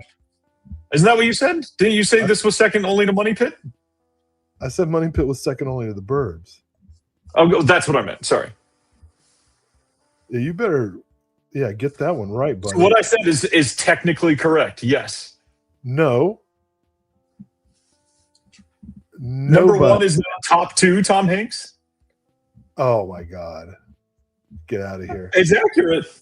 You're casting aspersions against the greatest Tom Hanks film, the greatest Joe Dante film ever made. Tell me about the Burbs. It's the greatest Joe Dante film ever made. And why is that? Carry on. It captures our entire society. It's cul-de-sacs, man. There's only one way out. People get weird. It's the best. The score, I think it might be my favorite Goldsmith score. I think that every joke lands, and even the jokes that don't land. I think it's Corey Feldman's greatest performance. It's the perfect role for Corey Feldman. Bruce Dern Agreed. is a freaking mastermind of hilarity.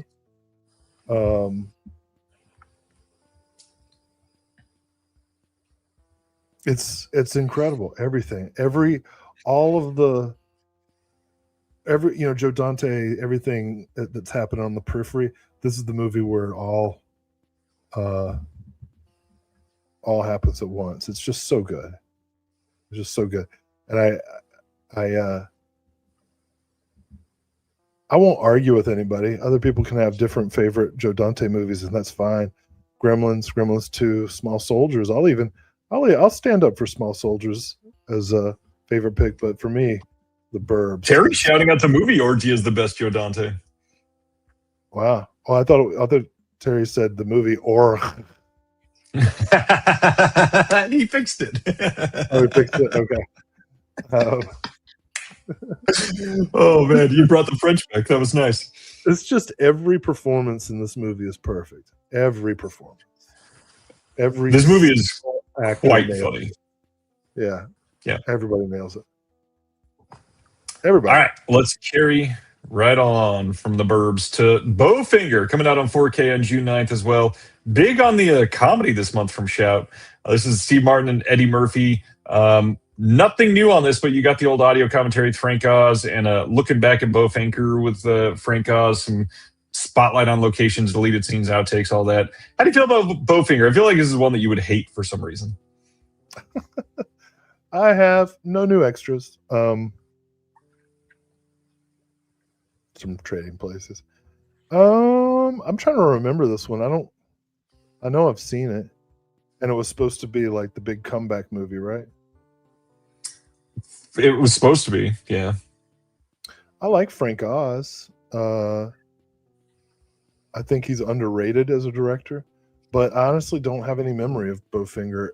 Is that the one where there's this big set piece of him crossing the street in real traffic or something? Is that this movie? I don't remember that. I don't think so. This one is, how does Bobby Bowfinger, played by Steve Martin, Hollywood's least successful director, get Kit Ramsey, played by Eddie Murphy, Hollywood's biggest star in his ultra-low-budget film, any way you can, with an ingenious scheme and the help of Kit's eager and nerdy brother, Jiff, also played by Eddie Murphy, an ambitious and sexy wannabe and an over-the-hill diva. Bowfinger sets out to trick Kit Ramsey in the performance of a lifetime. Yeah. It does the crossing the street thing. Yeah. I have not seen this in a long time then. Yeah, I need to watch this again. I can't remember if I liked it or not, honestly. This was definitely a VHS watch for me. And I will no longer I can't trust my opinion on any movie I saw in VHS until I see the whole picture. You know? It's a very different picture after that, yeah. All right, so that's Bowfinger. Next up, Bubba Hotep, coming in a 4K Steelbook on June 2nd. This has already been out on 4K, so no new extras, of course. Bubba Hotep, I believe, if I remember right, we have differing opinions on this one. I love it. Right, and I hate Bubba Hotep. You're nuts, dude. This movie is awful. It is so boring. You're man, stay where you are. Don't even come back. No, I mean it's definitely it requires a certain I definitely understand when people don't connect with it, but this will always have a special place in my heart because this is one of the movies that Joe Bob Briggs was showing when he came to Durham and did the interview with me for Gator Bait, and it was the night that Roger Corman died. So all of those things kind of swirl together with my Bubba Hotep love. But also, I think Ossie Davis and Bruce Gamble are amazing in it. So I am losing some points tonight, it sounds like. This is amazing. This is amazing. Usually I'm the one with the bad opinions. Oops. I think Ossie Davis is great in this, and Bruce Campbell's pretty good in this. I just don't like the story itself. Anyways. Now it's funny. This is the one I'm going to defend. June 2nd, we're getting a 4K Blu-ray Steelbook of The Flintstones from 1994. I adored this movie as a kid. Oh, this is the movie. I thought this was a 4K of the series. Oh. No, this is the John Goodman movie coming in 4K from the original negative. We've got all kinds of older extras on this. I don't think any of this is new. This movie is so much fun. Seeing the physical effects that they created for this movie is going to be wild. The Blu-ray for this was not great. Any thoughts on the Flintstones? Are you a defender? Are you a hater? How do you feel? The Blu-ray didn't capture the artistry of the Nope. original. I've never seen it. You've never seen this? Wow. I've never seen it, and I love Rick Moranis, but I would have really liked it if Nathan Lane had been cast as Barney to add like some tension to the relationship with Betty. Like, is he closeted? Is Barney closeted? Does he have a thing going on with Fred? That kind of deal. Yep. Yeah, I haven't seen this or the sequel. The sequel's nowhere near as good. Do I need to? Well, I mean, hopefully this means it won't be long before we get a 4K of McHale's Navy. That seems like an obvious. That seems like a Kino title written all over it. I just don't have enough Kelsey Grammer in 4K. That's true. Bruce Campbell's in McHale's Navy too. Yeah. There's very clever packaging. Look at that. That's sweet.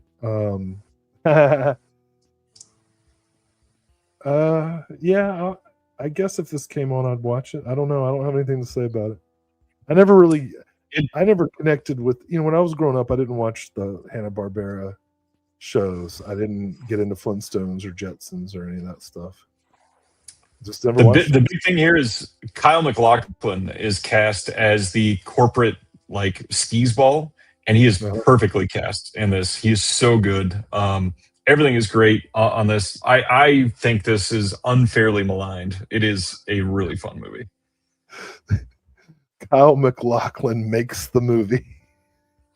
He's great, genuinely. Who else is that? Rosie O'Donnell? It is Rosie O'Donnell. She's very good in it. Wow. Elizabeth Taylor is perfectly cast in this movie.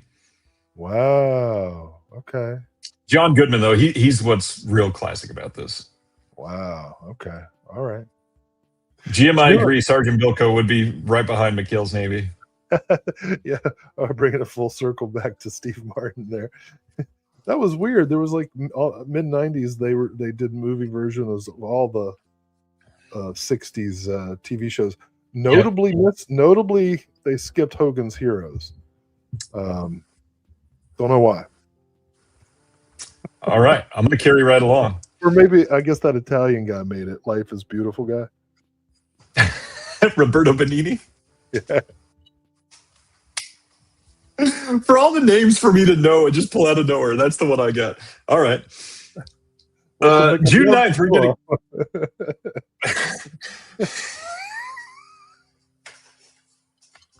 Oh, gosh. All right. Make a Hogan's Heroes movie, but gritty. That's exactly what I was thinking. You make it more like Stalag 17 or something. So it's still got some comedy, but it's dark. Yeah. Next up from Shout, June 9th, we're getting a 4K Blu-ray release of Arcane League of Legends Season 2. This is going to have 3 different discs. We got special features on each disc as well. Never watched it, but hey, it's there if you're into it. I've heard good things about this one. Good things, supposedly. June 16th, we get a Blu-ray coming from Shout and G-Kids of Colorful Stage, the movie A Miku Who Can't Sing from 2025. This has 20 after-show concerts, unit and virtual singer music videos, some greetings, opening credits, teasers, and trailers. Supposed to be pretty good. I got nothing. More anime. Speaking of anime, Dan to Dan Season 2 is coming out in a limited edition and a standard edition of Season 2 here. The special features on the limited edition and standard are the same, but the limited has a 76-page booklet and 3 sticker sheets, and it comes in this very different, very green packaging, if that's what you're into. Next up... Do you know what is both cute and infuriating at the same time? I don't want this to come off wrong. You know what I mean? Like, I'm not any better than anybody else. But yes. But I've also, been teaching film for 20 years and everything. And when students come up and try to recommend animes to me. I'm just like, what the fuck are you doing? Like, A, you can't recommend anything to me. B, you're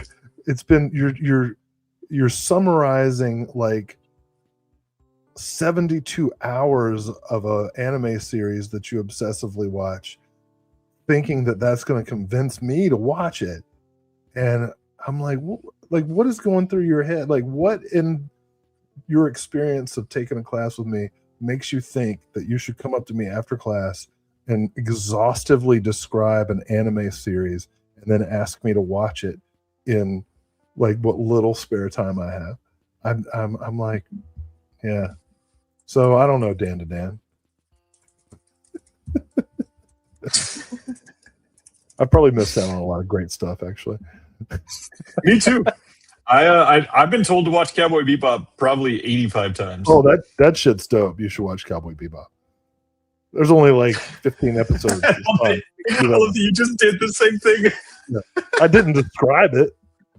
I just said it was good. No, short. I do always laugh when somebody's like, "You should watch this 70 episode thing," and here's 3 sentences about it in the hopes that it gets you to want it. It's only all right. It's only 15 episodes and a movie. Right. Anyways, here we go. Shout is re-releasing some old site exclusives. These are all coming out on June 9th. The discs are identical. They're putting out Communion, Doctor Strange, Space Truckers, and Meat Cleaver Massacre. And yes, they will be half the price probably. And you can get them with free shipping. So yeah, if you're after all these, do not overspend on eBay. Well, I'm glad I did not get. I did get Communion. Yeah. Friend of the channel, Joe Madry, did some interviews with this guy. So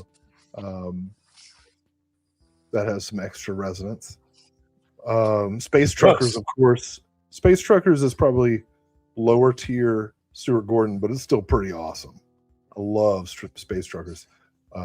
Stephen Dorff is great in it. Debbie Mazar, Dennis Hopper, George Wendt. Wait, go back. What else? Doctor Strange. What's this Doctor Strange? Is that really Doctor? Is that the 70s TV show?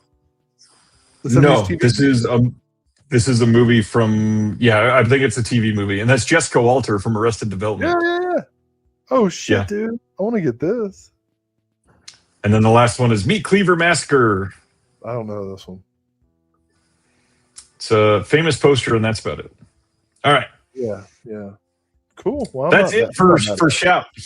Huge month from Shout, though. They had like 22 announcements after going like 3 or 4 every other month recently. But the big thing that I don't know if people have noticed, no Golden Princess or Hong Kong titles from Shout this month. That's the first month since they started doing this where they haven't had even one. That's a big change of a pattern from them. And don't forget, they've still got like 100+ titles to come out from that library. So a lot more coming. I'm kind of surprised they took a month off. I'm sure they're just still working on stuff, but yeah. Next up, April 28th, we're getting a 4K and Blu-ray here in the U.S. from Samuel Golden Films of Cold Storage with Liam Neeson and Joe Keery. This just came out this year. Got okay reviews. Any thoughts? Were you interested in seeing this one, Will? This is the first time hearing of it. Is it good? It's gotten okay reviews. People seem to be enjoying it. That's for sure. Next up. No, nothing. The Descent, getting a 4K Steelbook release in the UK from Studio Canal on June 29th. It looks to be identical to the Lionsgate Limited one that came out here in the US, except it has a poster, and it may not have the slipcover that was on the Lionsgate one. And it will be out in the UK and likely going for a little bit more than the Lionsgate Limited one. However, it will be widely available, so you should be able to get it from any of the retailers. Yeah. This cat who is currently embracing me is Marlowe. We'll call back to that James Garner movie. As you know, The Descent is one of my favorites of the century. It's a great movie. I just have some kind of regular Blu-ray. Who put it out? Was it Shout? Lionsgate originally. Okay. So this will be an improvement? I mean, if you don't have the 4K, then yeah, it will be an improvement on the Blu-ray. This did just get reprinted by Lionsgate here in the US, so if you want that one, you can pick that one up. I was a little distracted by this beautiful cat. So, did you say that? Is there another edition coming that I should wait for? Oh, you precious thing! This and the Studio Canal are out and pretty much identical. Oh, okay. So check it out, whichever one you want. Although I know how money conscious you are. The one in the US, if you're buying a lot from Lionsgate, you might want to get a free shipping order in. That one's $35. The UK one will be $50. Yeah. My problem is that I have not ever been money conscious before, and now I'm paying for it. Too true. Next up, April 27th, we got a Blu-ray and DVD release coming from Black Bear in the UK of Whistle from this year. This has an on-the-set featurette and some trailers, and this has gotten incredibly terrible reviews. Is the tagline of this movie seriously "Don't blow it"? Mm-hmm. Yes, it is. And it seems like with the film, they did blow it. It did not get much on the good review side. I want to see it for sure. Terry likes it.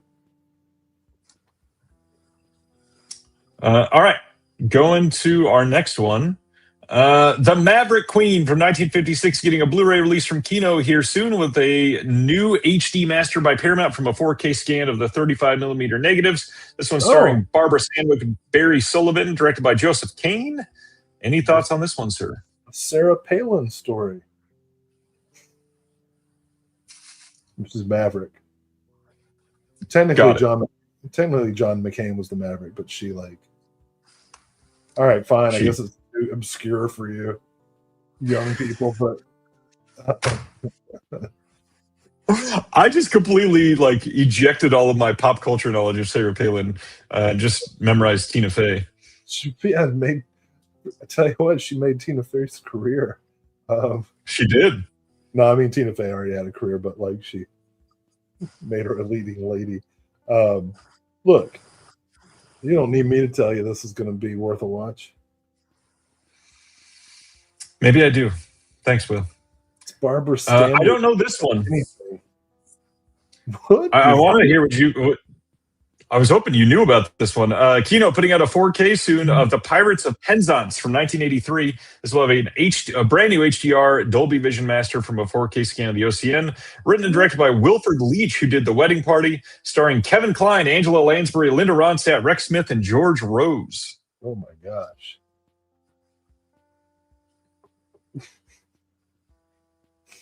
No, I haven't seen this. I don't know anything about it. Yeah, has anybody other than Paul seen this? I'd love to know more about this. Sounds fun. Next up, speaking of Lionsgate Limited, they just put out a 4K steelbook that will be shipping on June 9th of Scream 4. On this new Lionsgate steelbook, other than the 4K disc, you've got some new extras. We've got the meta of Scream, rebooting the franchise, Scream 4 Revisited, Ghostface revealed, and Wes Craven, the maestro of Scream, plus some archival extras. Any thoughts on Wes Craven or Scream 4 there, Will? I love Scream 4. I think it's great. I think it deserves rediscovery. I wrote an essay about it for Film International back in the day. And yeah. And I'm glad to see now that the first four, the canon, are all now available on 4K. That's cool. Technically now all of them are on 4K. Well, I recognize 5 and 6 because I think Melissa Barrera and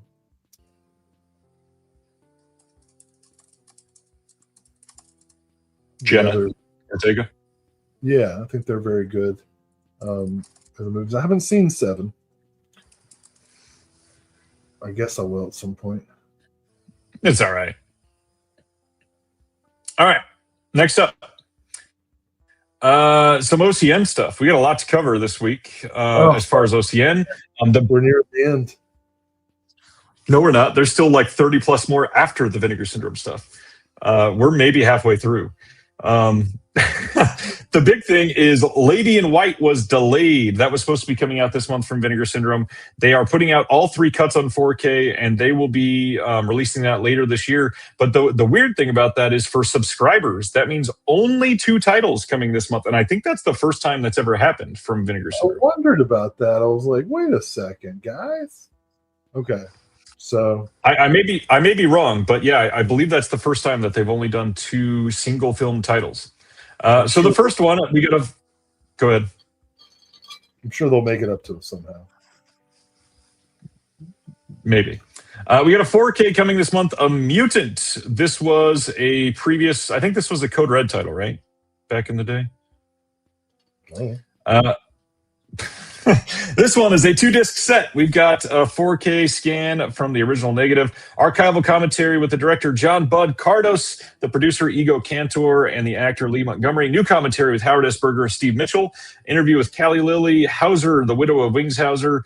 Interview with the writer Anthony Everett, reflecting on his father's coverage of Mutant. Some archival extras.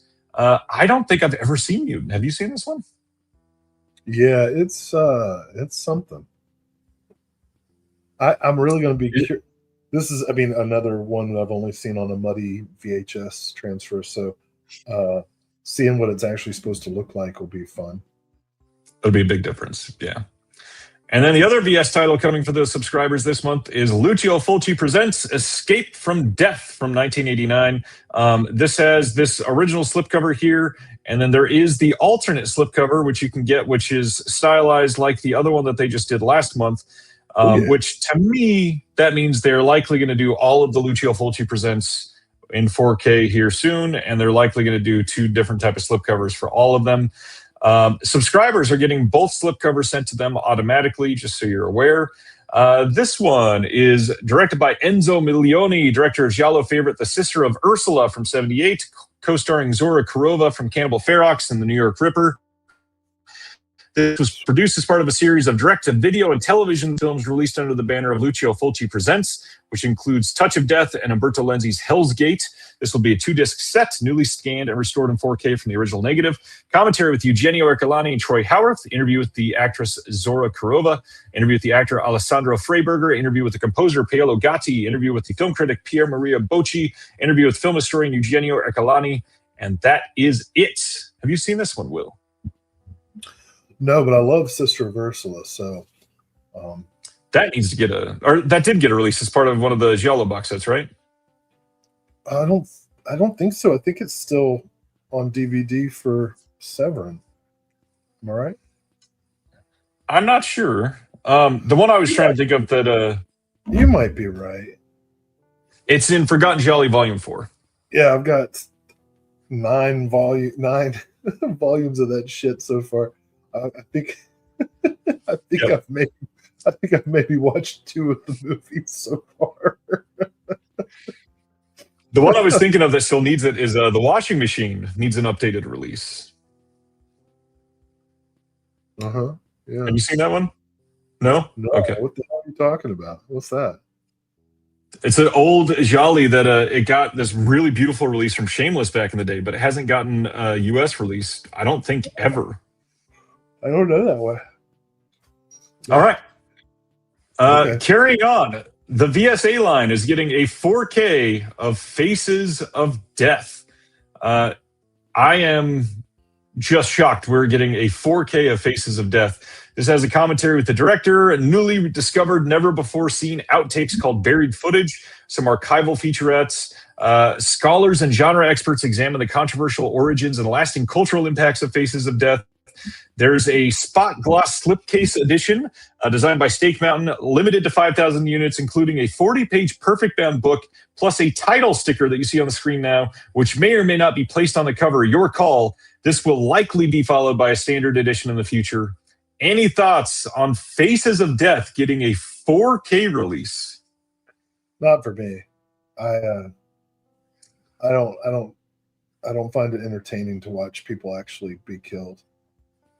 You realize most of this is not that. Most of this is reenactments. It's all real. It's all real. Traces of Death. Now that was more real, I believe.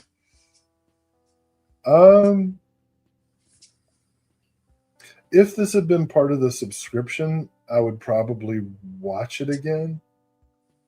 But when I saw it was not part of the subscription, I was like, yeah, no skin off my nose. If there had been, I get that. Yeah, I just it's just not my bag. I don't want to sound like I'm looking down on people who enjoy it. That's just not for me. I don't get it. This was never my thing either. I don't think I've even seen the whole. What is there? 4 of these? I think I've only ever seen the first a couple times and maybe the second one once. Dang, Kubrick Lover's going straight up Method Man tonight. Dropping. He's been doing it for the last couple months. Spitting bars. I think the catalyst for that was a bearded film guy writing a poem, and ever since then, Kubrick Lover's been writing them every time. All right. Next up, After Faces of Death. Okay. All right. We are getting a Blu-ray cinematograph release of Liebestrom from 1991. Nick Kaminsky, young architecture professor, leaves his current home in upstate New York to visit his terminally ill biological mother, Lillian, played by Kim Novak, in small town Illinois.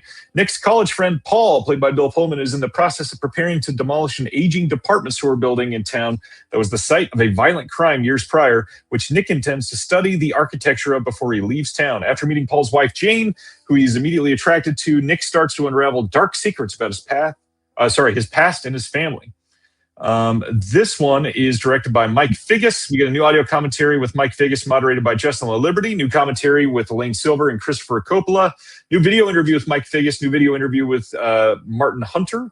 New video interview with production designer Waldemar Kalinowski. New visual essay by Alexandra Heller-Nicholas. And then text essays by Nadine Whitney, Travis Woods, and Neil Young, as well as text interview cinematographer Juan Ruiz Anchia. I've never seen this one.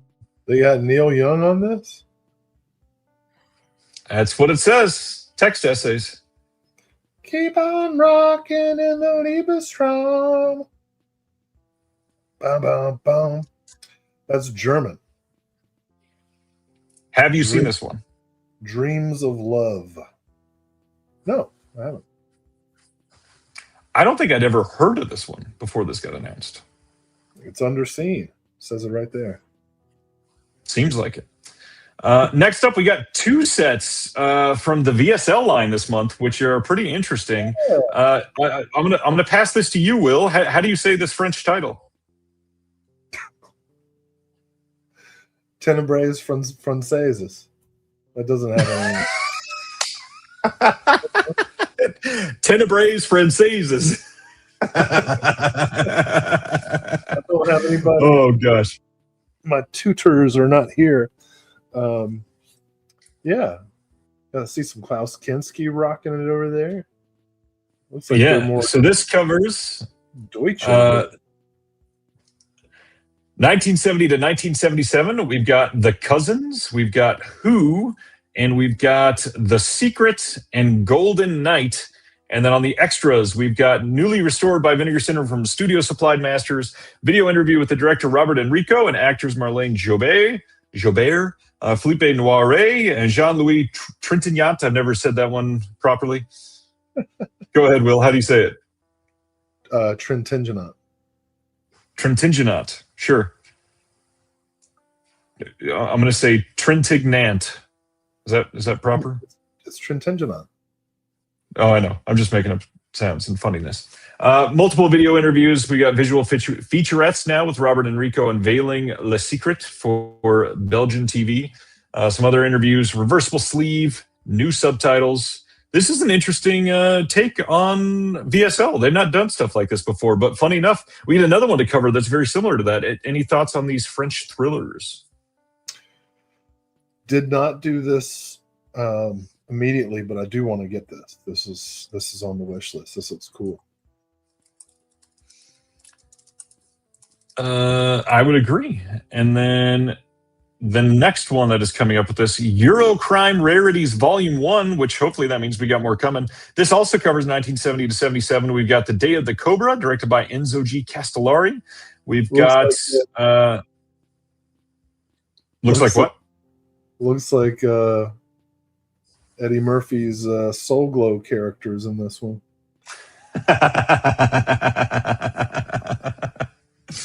Oh gosh, whatever do you mean? This also has Rascals Gang, aka Dirty Gang.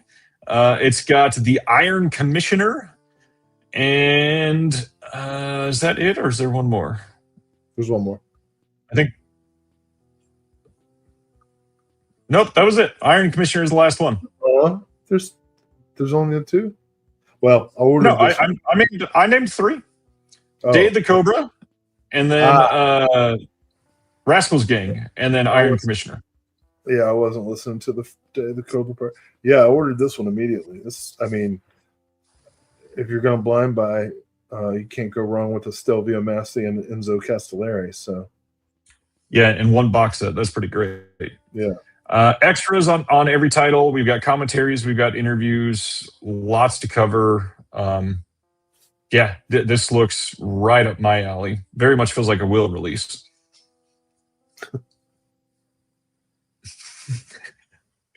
Why the chuckle? I don't know. Like, sometimes you say that. You'll be like, this feels like a will release. And I'm like, you don't know me, son. Do I? No one knows me. I'm unknowable. I'm darkness personified. I don't think that's the case, but okay. All right, let's keep going. Vinegar Syndrome put out a Castlegate LP size screen print that you can pick up, a Castlegate shirt, Cinematograph Fear City shirt, and then Vinegar Syndrome coasters. Are you buying merch from them this month, Will? No.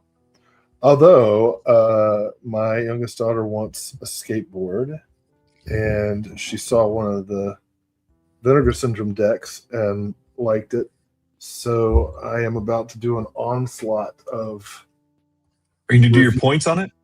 Reviews to get enough points to get a nice.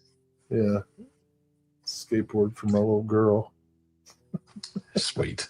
All right, so that is the VS merch.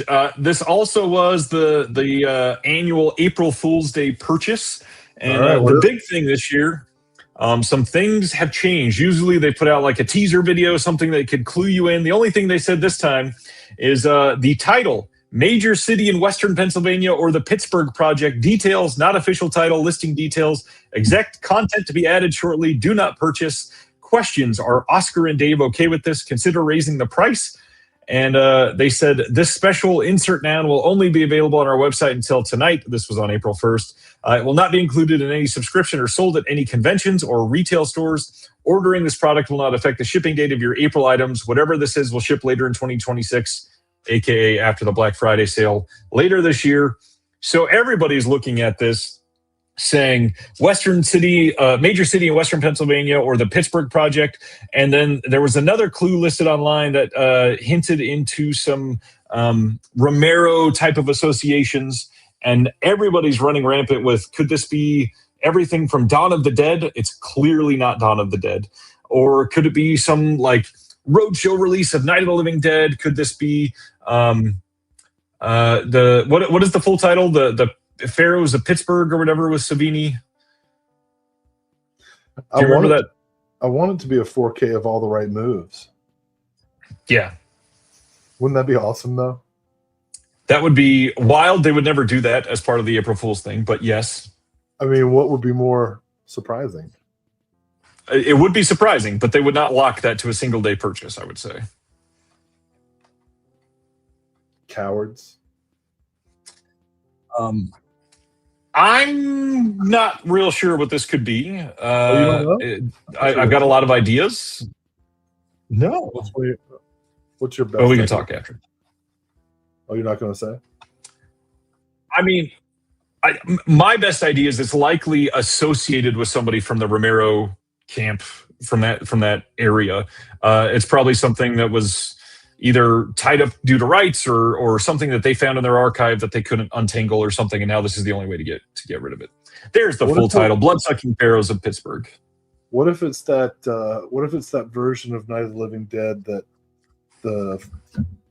one zombie guy made with like extra footage of him shot 40 years later inserted into it. That could be it. That could literally be the exact sort of thing I'm thinking. That would not surprise me. And it's the film itself is public domain, so they could release that, and they could get that from somebody's print in their own collection and make something out of it. Yeah.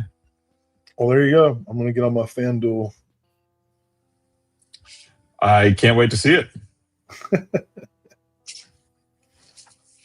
All right. Up next, from Film Movement, we get Animal from 2024, directed by Emma Benistan. This is going to have a video essay by Hunter Whaley, visual effects reel and English subtitles.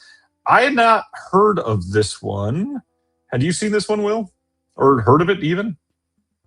Oh, you're not here. Awesome. Let's see what I can see on this title. It says, in the Camargue region of the south of France, there remains an infamous, long-standing tradition of bullfighting. Local youths participate in the elegant yet dangerous challenge, practicing a modernized version of the sport that seeks not to kill the animals, but rather to showcase agility and dominance. Among them is Nejma, an intrepid 22-year-old with dreams of one day winning the annual competition. The only woman working on the cattle ranch, she trains tirelessly to prove herself equal among the men, both in and outside of the arena. The ranchers share a deep respect for the bulls, though. When a loose bull threatens, the community of riders and young men begin turning up dead. A hunt to find and kill the creature begins. Any thoughts on this one? Wow, bullfighting. How butch. Exciting. All right. Camargue, thanks, Sherry. I am not French. I appreciate it. Let's go to our next one. Also from Film Movement, Paying for It. From this is a brand new one, 2024. This one says, Chester, a cartoonist, and Sonny, a TV host, are a long-term committed romantic couple. When Sonny introduces the idea of opening up their relationship, Chester begins sleeping with sex workers, forcing him to face his issues with intimacy and romance in the process. This one has an audio commentary by Soo-Kien Lee and Chester Brown. Behind-the-scenes featurette, Soo-Kien Lee and Chester Brown interview, some bloopers, and that is it. You know anything about this one? Too much. Oh, the movie. No. Is this this one's I've never heard of. Is it a cartoon? I don't believe so. Your typing is so loud, it's distracting me. I'm just responding to questions in our chat. We got lots going on. You should, I swear to God, if you had been a woman in the 60s, you would have been a stenographer. You type so fast. Maybe. It's crazy. All right, let's go to the next one, which is from Dark Star Pictures. We got Beware the Boogeyman and Revenge of the Boogeyman double feature. These are from 2024 and 2025. This has a long list of directors and people starring in these. Not many names that I recognize. We've got Spectral Investigations, Beware the Boogeyman behind the scenes feature, Revenge of the Boogeyman, Instagram behind the scenes, Beware the Boogeyman, Instagram behind the scenes. Yeah. Did you look at this one at all? I don't know I don't know anything about this one. There were a lot of mystifying titles this month. Yeah. Yeah. I cannot wait to hear which ones actually grabbed your attention, because this seemed to be a very weird month for the partners. Oh, you can guess, but I'll tell you though. All right, next up, Boarding Gate is coming from Magnolia this month. This is from 2007. It's Olivier Assayas title. This one is a Region A locked Blu-ray. We've got Asia Argento on Boarding Gate, In Touch with Asia behind the scenes featurette, archival interview with Asia Argento. That might have been In Touch with Asia. Original trailer. This one I'm imagining is one that you wanted immediately. Yeah, the slipcover sold out so fast. I mean, that's not a huge deal for me, but I thought I would get a slipcover, but I didn't. This is a pretty good movie, and I'm struck. You've seen this one? Oh yeah. I love Assayas, and I think Asia Argento is really good in this. And I've been noticing the last year or so, Vinegar Syndrome and OCN have been like given a lot of love to Asia Argento movies. Well, we got Scarlet Diva and Heart is Deceitful Above All Things have come out. Last Mistress, New Rose Hotel, Boarding. Next up, it'll be Queen Margrethe. Which is great. I love. The best Asia Argento movie. I'm going to will this into existence. Michael Radford. Yeah. Bee Monkey, her and Rupert Everett. Great movie. Really like it. Nice. Hope that comes soon. Yeah, Boarding Gate. That was an immediate pickup for me. I've got an old DVD of it that I'll now be able to retire. This is a really cool film. Have you seen most of Asia's stuff? Not like on purpose systematically, but I've seen a lot of her films. Yeah. I've not seen all of them. How do you feel like this sits in the oeuvre, just in your personal ranking? Well, I think this is one of the better movies she's in. I mean, Asias is a world-class director. I don't think I've seen a single film by him that I didn't like. Interesting. I love Personal Shopper. Agreed, Ronnie. I think Bee Monkey might be my favorite of her performances. I don't know if it's the best movie. Yeah. Really like The Last Mistress. I mean, Catherine Breillat. Yeah. But yeah, Boarding Gate's right up there. Looks good. Not to mention all of the new releases of like Phantom of the Opera and Stendhal Syndrome and yeah, all that. This one's got Michael Madsen in it. I wonder what he's up to nowadays. Damn, too soon. That was an inside joke for the Discord. All right, next up. Crosstalk is here from Umbrella this month. This one is boasting a pulse-pounding, blood-soaked finale in one of Ozploitation Cinema's most iconic jolt moments with a severed head and a washing machine. Crosstalk is a stylish cinematic blend of Hitchcock, Kubrick, and Italian giallo shocks. This has a visual essay from Stephen Bagg. It's got an interview with the cinematographer Vincent Monson, not quite Hollywood interview with the executive producer Ross Matthews, VHS experience from archival extras, and this one I've never seen. I have a weird memory. I think I have seen this movie on late night TV. The description brought to mind some images. So now I need to pick this up just to see if it's the movie I'm remembering. But great premise there. Aussie in a wheelchair, Yeah. Yeah, this is in their first Ozploitation rarity set that they put out through Umbrella in Australia. So if you've already got that, you probably don't need the OCN release. I'm picturing, because it's an Aussie in a wheelchair, I'm picturing it to be like some Mad Max vehicle. Shooting fire.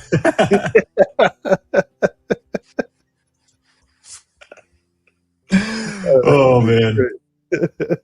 All right. Next up, Radu Jude's Dracula from 2025 is coming out. This is the first partner label release of 1-2 Special.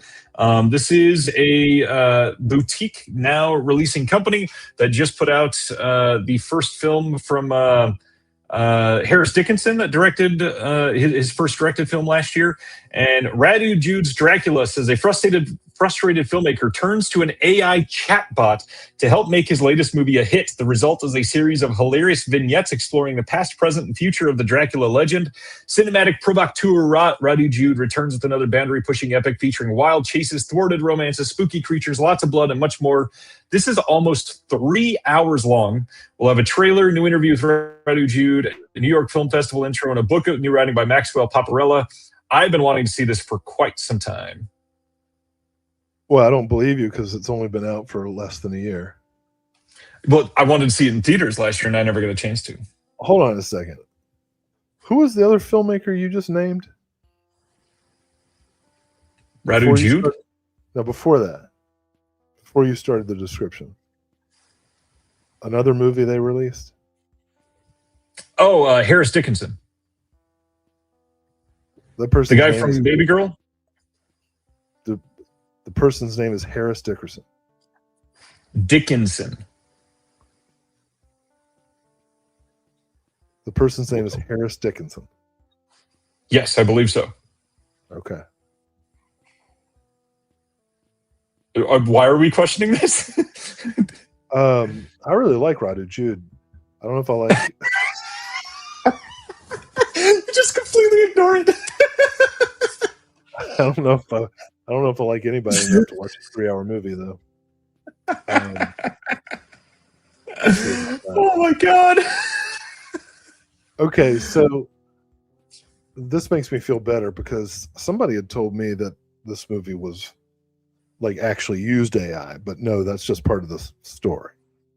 Okay. I believe so. Correct. Well, you don't know these days.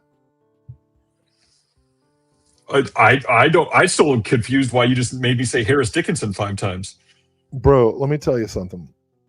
So the New York Times just ran this quiz in which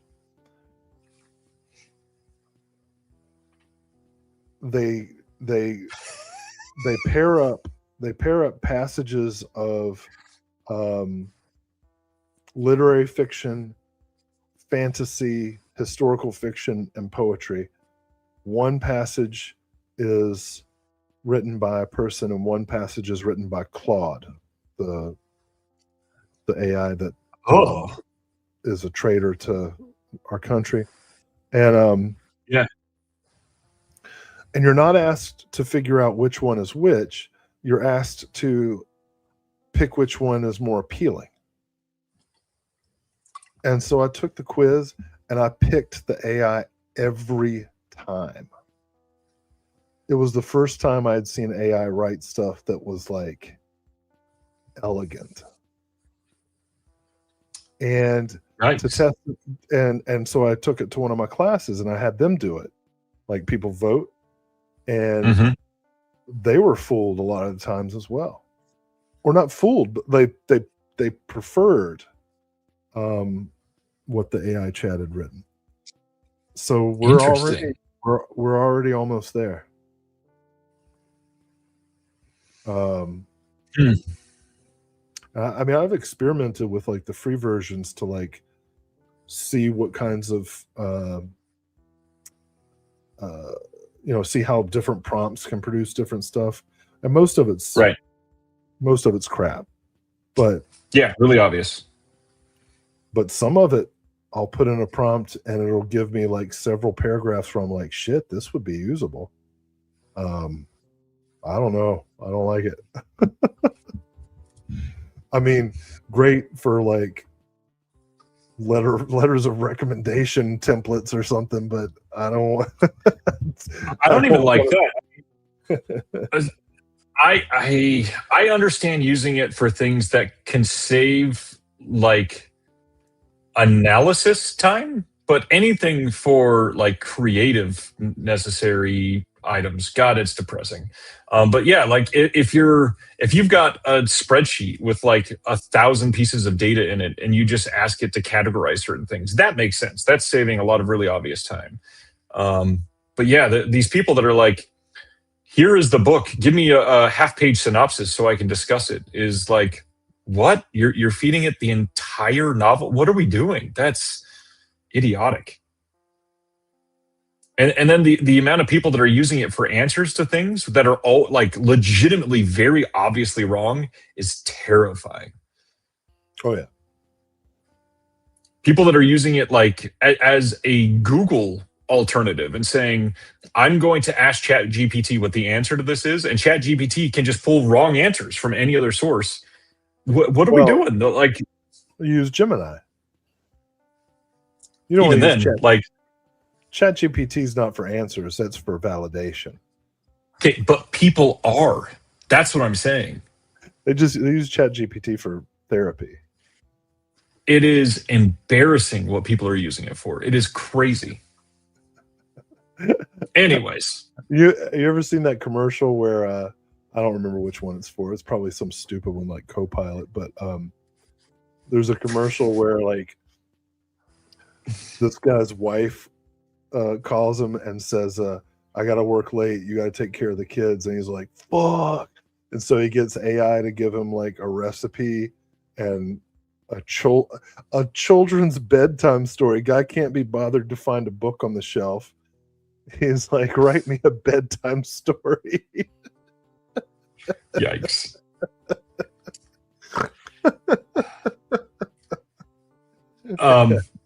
Anyways, let's go back to Dracula for a moment. The big thing is when it's a brand new partner label, I normally highlight that and write up the description about what the label is. But this month, with this being the only new partner label, I was kind of frustrated is probably the best word. Frustrated with what they used for the description for 1-2 Special. This is all that they wrote about 1-2 Special. 1-2 Special is an independent film distributor founded in 2025. The company is based in New York. What are we getting out of that? That's all you need to know, baby. There's nothing from that. I mean, we should be able to find out anything about the company. But anyways, gosh, everybody's now discussing AI in the chat, which, yes, Reservoir, Sora did announce its death, which is hilarious. Disney pulled back their $1 billion of investing. Let's go to the next one before we go down this road too much. I'm not sure about the slipcover, but I definitely want to see Dracula.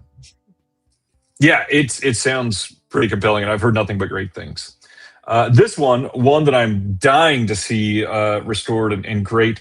1994's Faust from Jan Spankmeyer is coming from Kimstim this month.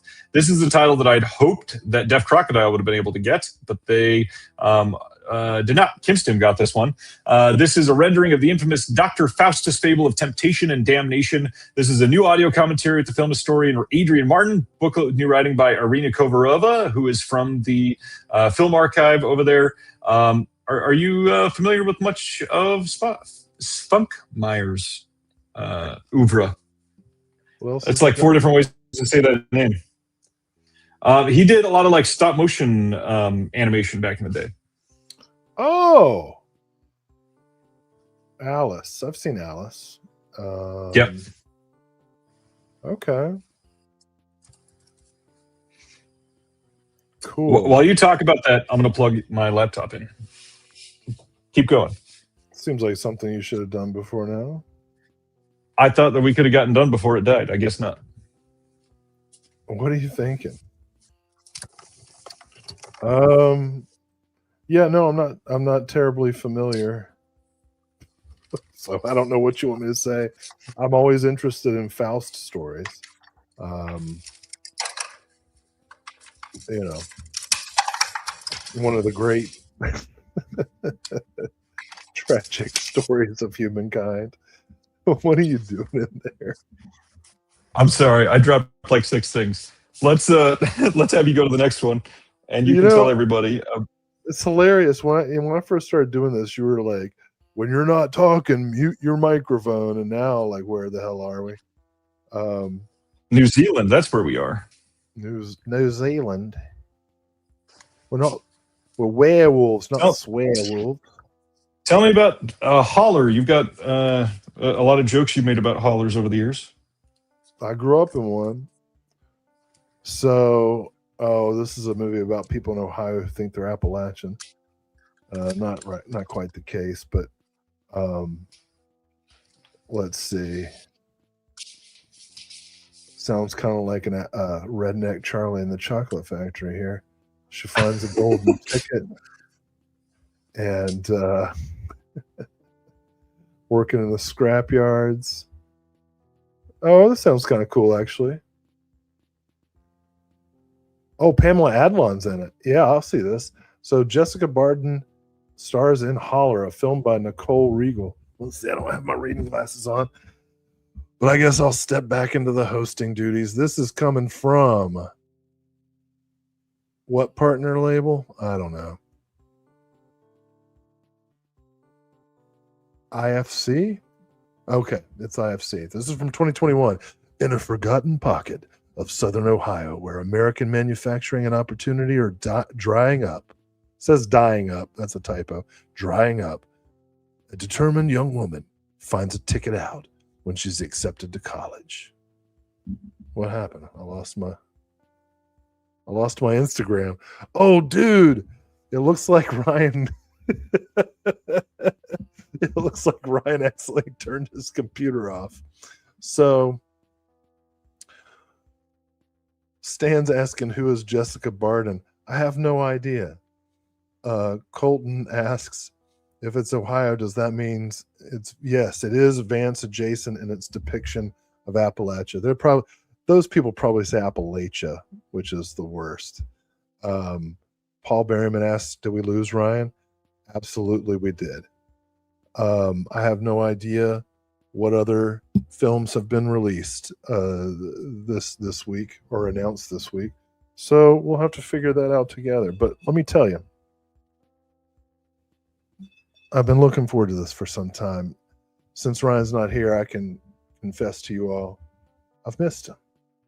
I've come to be used to hearing from him every now and then, doing wellness checks, making sure that that I'm hanging on.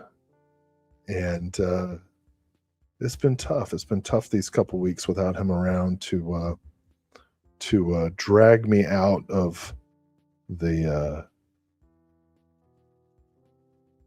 darkness.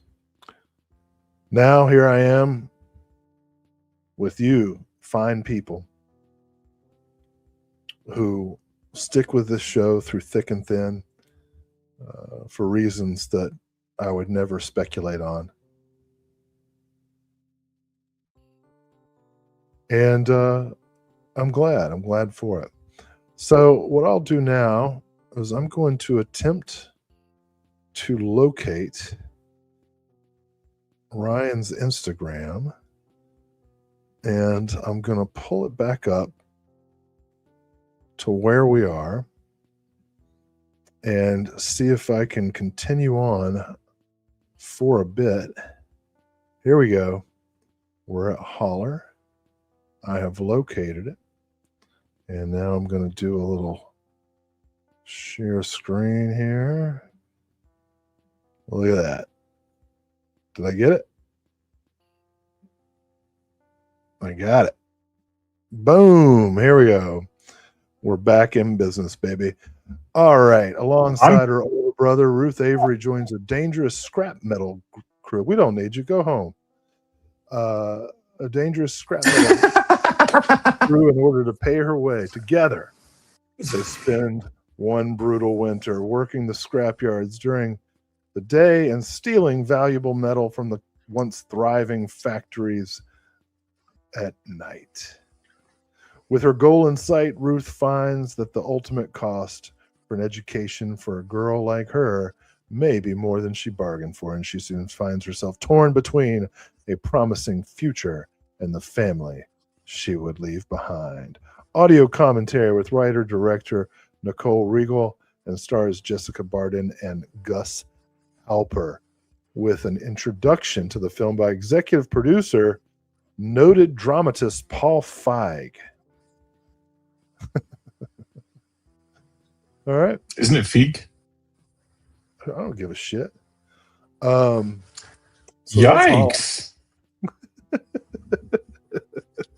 I loved him in Heavyweights.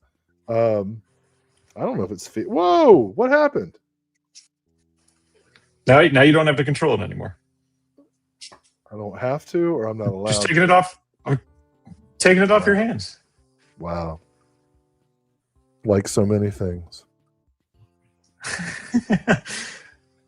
Any thoughts on Holler? Is this one that you felt compelled to pick up? I'll see Pamela Adlon in anything, even if it's produced by Louis C.K. Oh my gosh, there was a lot of comments about me leaving. Which, to be clear, this is not. Yeah, this looks interesting. You know. Did you see? There's also a booklet. Everybody's yelling at me for mispronouncing Feig, where you've been butchering every European's name all night and nobody says shit. But that's not true. I got a lot of comments earlier. Terry has specifically called me out. So did Sibner. Booklet, new writing by Katie McNeil and Bilga Beery, which, look, I got Bilga's name right. Where'd all this stuff come from? You didn't scroll up. That's why I'm presenting. Oh, they're scrolling.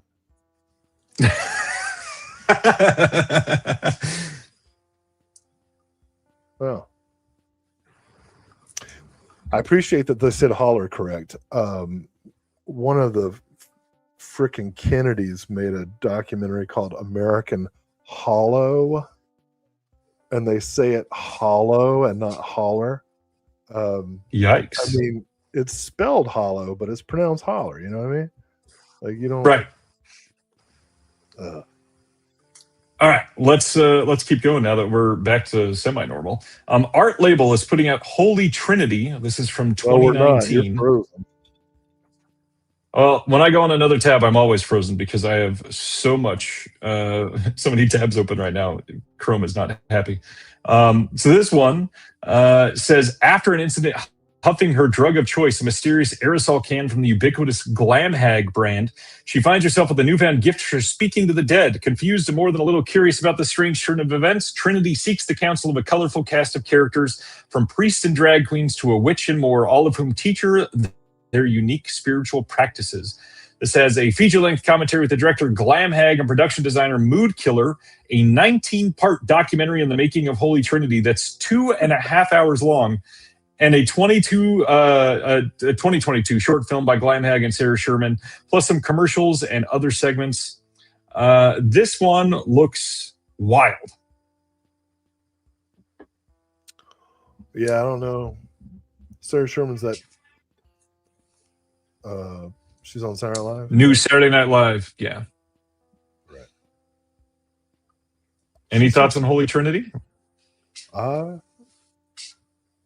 It looks a little much, but all right. Well, yeah, let's check it out. All right, next one.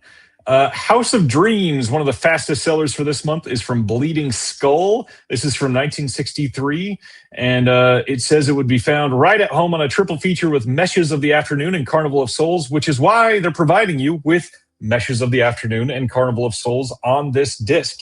It will also include mid-century commercials and trailers. Plus, there's a zine with an essay by the director. And we've got a commentary with Robert Barry, moderated by Jason Kaufman, an alternate score on this, and a scrapbook photo gallery. This is going to tide people over because there are no AGFA releases this month, which is, I think, the first month without an AGFA release in ages. Any thoughts on House of Dreams? You seen this one? No. I mean, I've definitely seen Carnival of Souls many times, so this looks like a cool situation. Yep, and standard going fast as well. Ronnie's saying there's only 125 of those left.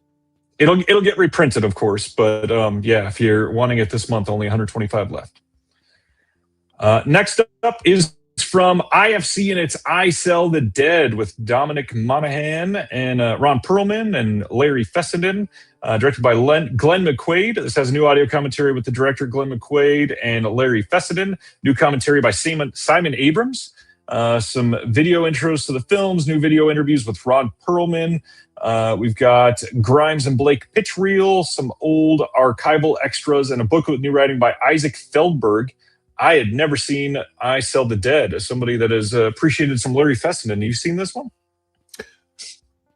Yeah, actually, Wave had a DVD of this, and I never watched it. It's been sitting in a pile of stuff that we like want to watch and then decide if we want to sell. So maybe I'll watch it this weekend, and if it's good, I'll pick this up, do the upgrade. You know, just like Ozzy Argento, we're getting a lot of Larry Fessenden love with VS lately too. Well, that's for sure. Yeah, this looks cool. Yeah, I Rent sure Dead. does. That's funny. I Rent the Dead would be a darker movie. Next up is from Connie releasing. We've got The Illegal Immigrant from 1985. This is Mabel Chung's debut, which unfolds as the quintessential American story, that of the illegal immigrant doing anything they must to survive in the so-called land of the free. This is a Region A locked Blu-ray. We get an interview with the director Mabel Chung. That's brand new. We got Bringing Cindy and Chow to Life. That is a little featurette. We got selected scenes commentary with the director. We got a book with new writing by Charina Chen. And I am very eager to see this one. Have you seen this one? No, this is, I mean, it's Connie, so it's an automatic. But yeah, this looks really interesting to me. So I would agree. Huzzah. Must for me as well. Next up, another one that seemed to be going very well this month. Factory 25 putting out Micro Budget from 2025. This says, when Terry discovers he's about to be a father, he does what any other sane person would do. He moves himself and his 9 months pregnant wife from Iowa to Los Angeles to shoot a low-budget indie movie and sell it to a streamer. Documented by his cousin Devin's behind-the-scenes camera crew, Terry suddenly finds that his beliefs about diversity, the Me Too movement, and what technically qualifies as a properly financed film production put him at odds with, well, every single person who meets him. This has a cast of comedy MVPs like Brandon Michael Hall, Patrick North, Emily Wilson, Nicole Sakura, Jordan Rock, John Gabris, Bobby Moynihan, Hal Linden, Neil Casey, Maria Bamford, Mike Mitchell, Don Finelli, Nate Fernald, Morgan Evans, Kate Flannery, Matt McCoy, Chris Parnell, and Carla Jimenez. We got deleted scenes, outtakes behind the scenes, a director's commentary, 32-page book with writing by Mike Cheslick, Jonathan Michael Mahoney, and a Q&A.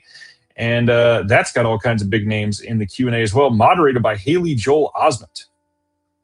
Any thoughts? Well, I mean, I wouldn't say MVPs. I'd say like 6 Man of the Years, you know? Yeah, Maria Bamford is an MVP. Lady. 6th Lady of the Year. No, she's cool. Nah, they're all great. I don't know. Okay. I don't know. I don't know what to make of this movie. I think this is Me neither. This is a preview first for me. Yeah, that makes sense. Next up, we've got from ETR Media, Enjoy the Ride. We've got Cebu. This is from 2025. It's an unflinching portrait of one of professional wrestling's most fearless and mysterious icons. This has bonus interviews with Judge Dredd and Samson, film trailers, some interviews, and that is it. I don't remember your thoughts on wrestling like this. Are you into these documentaries? I'm not familiar. This is not from the era of wrestling I recall. So Yeah, and I haven't been into wrestling for a long time. So I don't know. I don't think I've ever seen him wrestle at all. Yeah, I don't know who this guy is. But I missed this entirely. Well, if you want an unflinching portrayal as opposed to the cowardly portrayals in other documentaries, this will be the one. Yes. So, Kirei says he's an ECW legend. oh, okay. All right. When you use words on the cover like homicidal, suicidal, genocidal, that's a lot. All right. Next up, this month also from ETR Media is I was just turning Nothing? I was turning that into a Disney song in my head. Oh God. That's pretty good. Next up from ETR is Slopes Game Room Arcade Classics, The Complete History, Volume 1, which means there's likely a Volume 2 coming. This is a collection of 10 meticulously researched documentaries from the acclaimed creator of Slopes Game Room. With the original YouTube series garnering over 40 million views, this compilation has proven to be a crucial resource, studied by historians and fans alike, and even referenced by developers when planning future titles within major intellectual properties. The collection bookends the golden age of arcades with 2 pivotal light gun shooters, starting with the era's pioneering roots in Wild Gunman and concluding the journey with Point Blank. Features over 5 hours of core documentary content plus an extra hour of bonus features, interactive menus, and hidden Easter eggs to discover. We got a commentary for every episode, the first ever arcade game, Atari's Video Arcade Adventure, Michael Jackson's Secret Neverland Arcade, all kinds of other extras listed here. Are you into these being archived this way? Well, yeah. I mean, all this stuff should be preserved. I've never watched any of the Slopes YouTube stuff. I don't know. It's the kind of thing that I'd kind of like to see, but I don't think I would ever pick out to watch. You know what I mean? Right. Oh yeah, I'm And about the like same way. 5 hours of documentaries about like Pac-Man level games, I think probably That's a lot. more than I want to. Yeah. That said, if you want me to make some film adaptations of any of these games for antenna releasing, we could have a. I love that you've already given distribution to a mythical project that you're pitching. Yeah. All right. Live action Pac-Man movie. Come on, let's do it. We'll star little Adam Sandler. Stavros. I would be into that. Oh, that's pretty good. All right. Decanalog putting out their next title, which is 2024's Motel Drive. This is the back of the slipcover. When they first announced this, there was a zine bundled with it, and that sold out almost immediately. It's kind of wild how any of these like bundle releases that they do, they pretty much sell within the first like 12 minutes. Kind of crazy. This one is talking about a location of a stretch of land in Fresno, California, sitting a row of historic motels. Once a vibrant destination for vacationing families and world-class performers, now home to sex workers, veterans, and more than 130 families. Inside this world, the Shaw family grapples with housing insecurity and addiction while raising their young son, Justin. Soon, the largest infrastructure project in U.S. history is unveiled, the California high-speed rail that will cut directly through Motel Drive. This years-long project promises a bold new future for Californians, but at what cost for the less fortunate? This is filmed over a 7-year period. It's a stunning indictment on America's never-ending housing crisis, substance abuse, and the real-world struggles of one family as they strive for the most basic of needs, a stable life. This has an audio commentary with the director. We've got co-star Justin Shaw moderating that, and Decanalog's Elijah Drenner is a part of that as well. Elijah Drenner is the moderator. The star is also included. We got extended scenes and outtakes, premiere footage, Q&A with the filmmakers, and a trailer. This sounds kind of depressing, but I'm curious to see it. Yeah, like shades of the Florida Project or something. Yeah.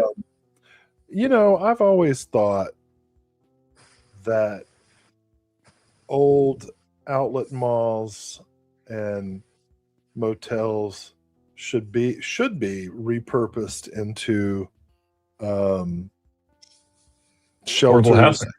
And affordable housing, sure, but if not that, then like shelters and clinics and things like that to provide services to insecure people, and because it would accomplish what everybody wants, right? Like, people don't want to have to see the problem, so it gets them out of the like downtown area, and there's actually room and facilities. But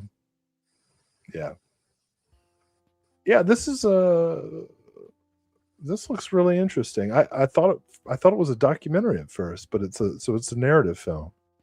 Yeah. Huh. Okay. Yeah, I'll check this out. It sounds kind of like Florida Project meets Boyhood in a way. Craig asked, but how does anybody get rich from it? Well, I'm sure the Sacklers will figure out a way. Just switch from oxycodone to methadone, Oh, God. Next up is from Saturn's Core Audio and Video. We've got Savage Vows from 1995.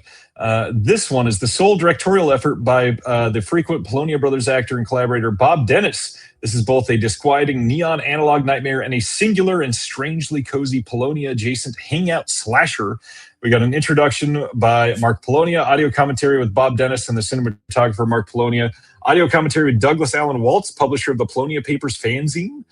We've got an interview with Bob Dennis, interview with Mark Polonia, interview with the actress Sally Gabrielle. Another Saturn's Core low-budget slasher. Any thoughts on Savage Vows? I definitely would like to see it. Saturn's Core always, yeah. It's the likelihood of me knowing anything about what Saturn's Core is putting out is close to nothing. but the chances of me wanting to check it out are high. So, didn't they put out? I'm not remembering her name right now. The Lydia Lunch thing. That was like the one that you knew the most about, and they put that out. So yeah. I mean, that was. I'm a huge Lydia Lunch fan. I don't That was know. like a match made in heaven for you. I don't know how or why Saturn Score got that, but I'm glad they did because it's awesome. And that release is awesome. Yeah. I've watched it, and it's Nice. Next up, from memory, we get Serious People from last year. This says a successful music video director and expectant father pushes his life-work balance to the extreme when he can't pass up the job of a lifetime and hires a doppelganger to work in his stead. Serious People is a fresh and authentic comedy that explores what it means to be a director and a parent and the replaceability of people in clout-heavy LA. This is region-free. We'll have a bonus short film, Q&A with the directors, deleted scenes, and that is it. I'm fairly sure that you have not seen this. Any thoughts on this? Yeah, my first thought is like, who would let that guy impregnate them? But I guess That is the replacement. This is the original. This is the one that is expecting. who? Oh wow, okay. I will say, I don't mean to absolutely trash this, but I saw this last year as part of Sundance, and this is by far the worst movie I saw last year. This was my lowest rated film by a long shot.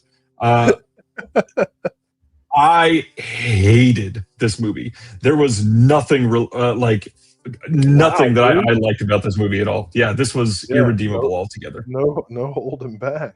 Okay. Nope. Hated this movie. Just being honest. So you prefer Knocked Up? I do prefer Knocked Up compared to this. Yes. So on that note, let's go to the next one. Okay, I was going to try to find something nice to say. But nothing nice to say. She Loved Blossoms More from 2024 is the next release from Dark Sky Films. This says three brothers build a time machine to bring back their long dead mother. In this comedic yet deeply disturbing exploration of grief. This has a commentary with the director, interview with the director, a camera test behind the pinhole digital camera, and a featurette on the practical effects of the film, plus storyboard the scenes. Any thoughts on this? Okay. That'd be, I don't know. Okay, that'd be, I'd maybe check that out. I don't know. It sounds interesting. Kubrick says, what did I say was the worst movie? That was Serious People. That was from last year. Colton's saying this just dropped on Shudder, so you can check that out. Nice. That's this? Yes. It's a horror movie? Yes. Oh. A horror comedy. Oh. All right. It's about bringing back somebody's dead mother. Ha ha ha ha ha. Hilarious. All right, next up. From Several Futures, Small, Slow, But Steady is the next film. This is from 2022. This says, Keiko is a semi-professional boxer who has been deaf since childhood. Her biggest supporter is the owner of her struggling Tokyo gym, but due to the pandemic and his advanced age, her greatest refuge is under threat of closure. This has a making of featurette and a booklet with a new translation of a conversation between Sho Miyake and legendary film critic Shigehiko Hasumi, and a new essay by Emerson Gu. Interesting. Any thoughts?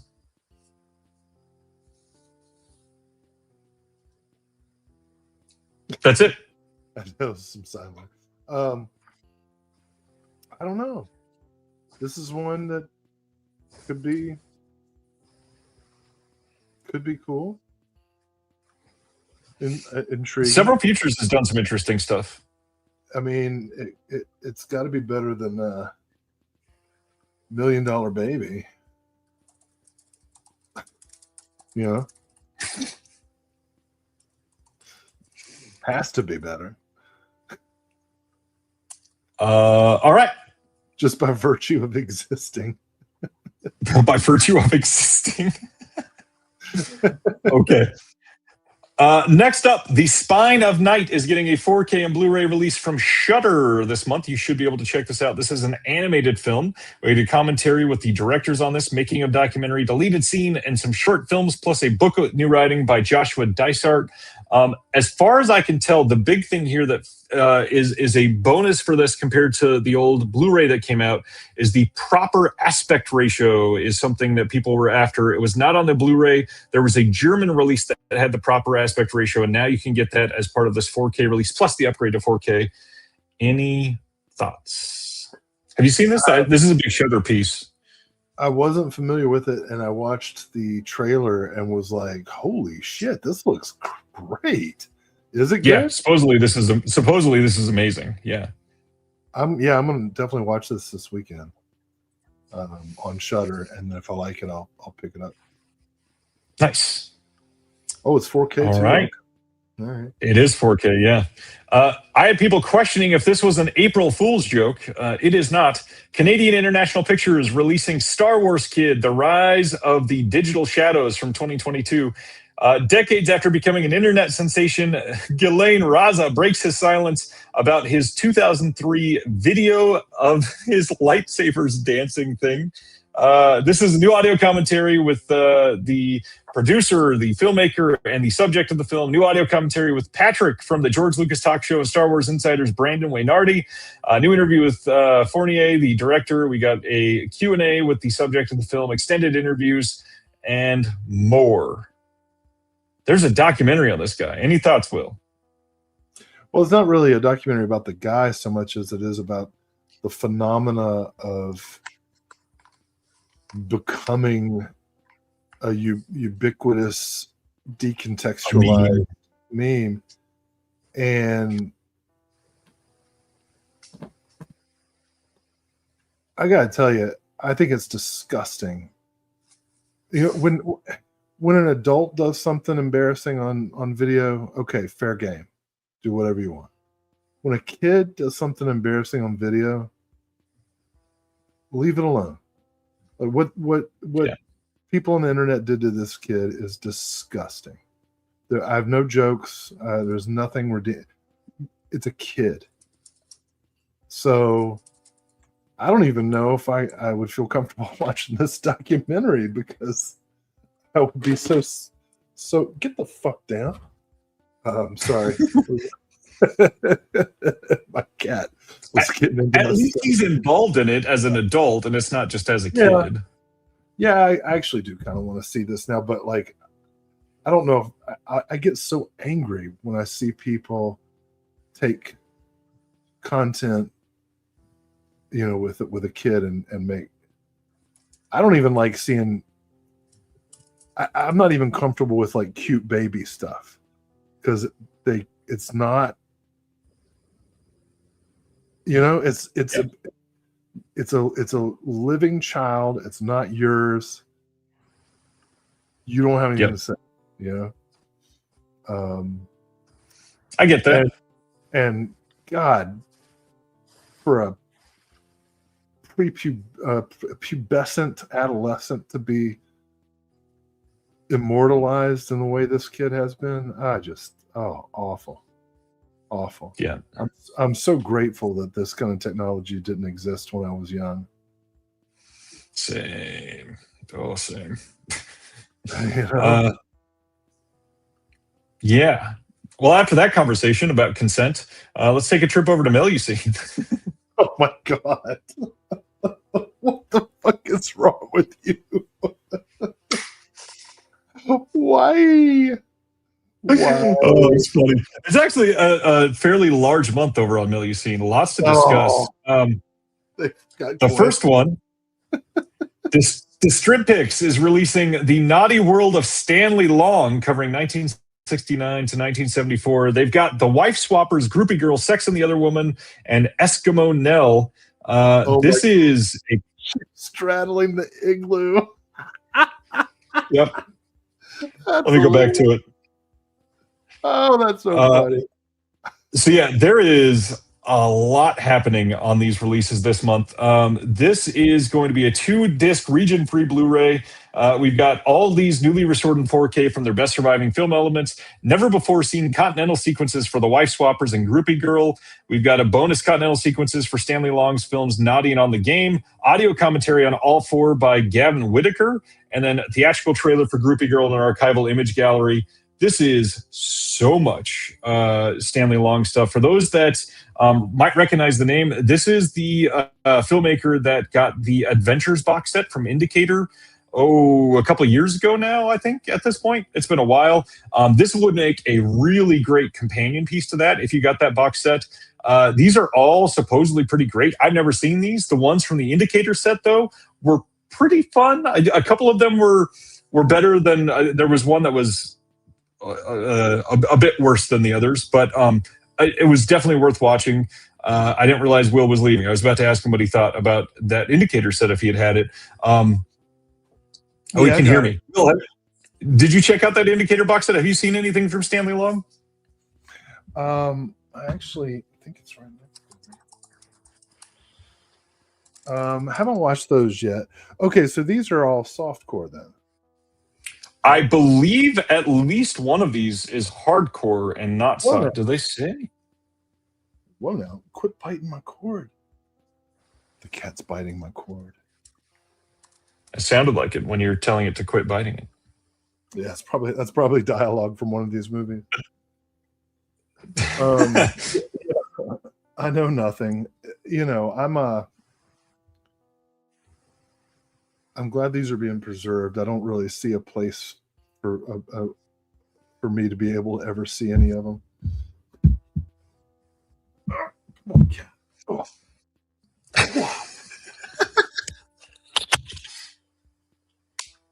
What is going on? This cat's naughty. The naughty world of my cat. Oh, man. So yeah, Michael Morales was asking, am I talking about the confession sets? I think I may be wrong. I thought it was called Adventures. Is it called Confessions?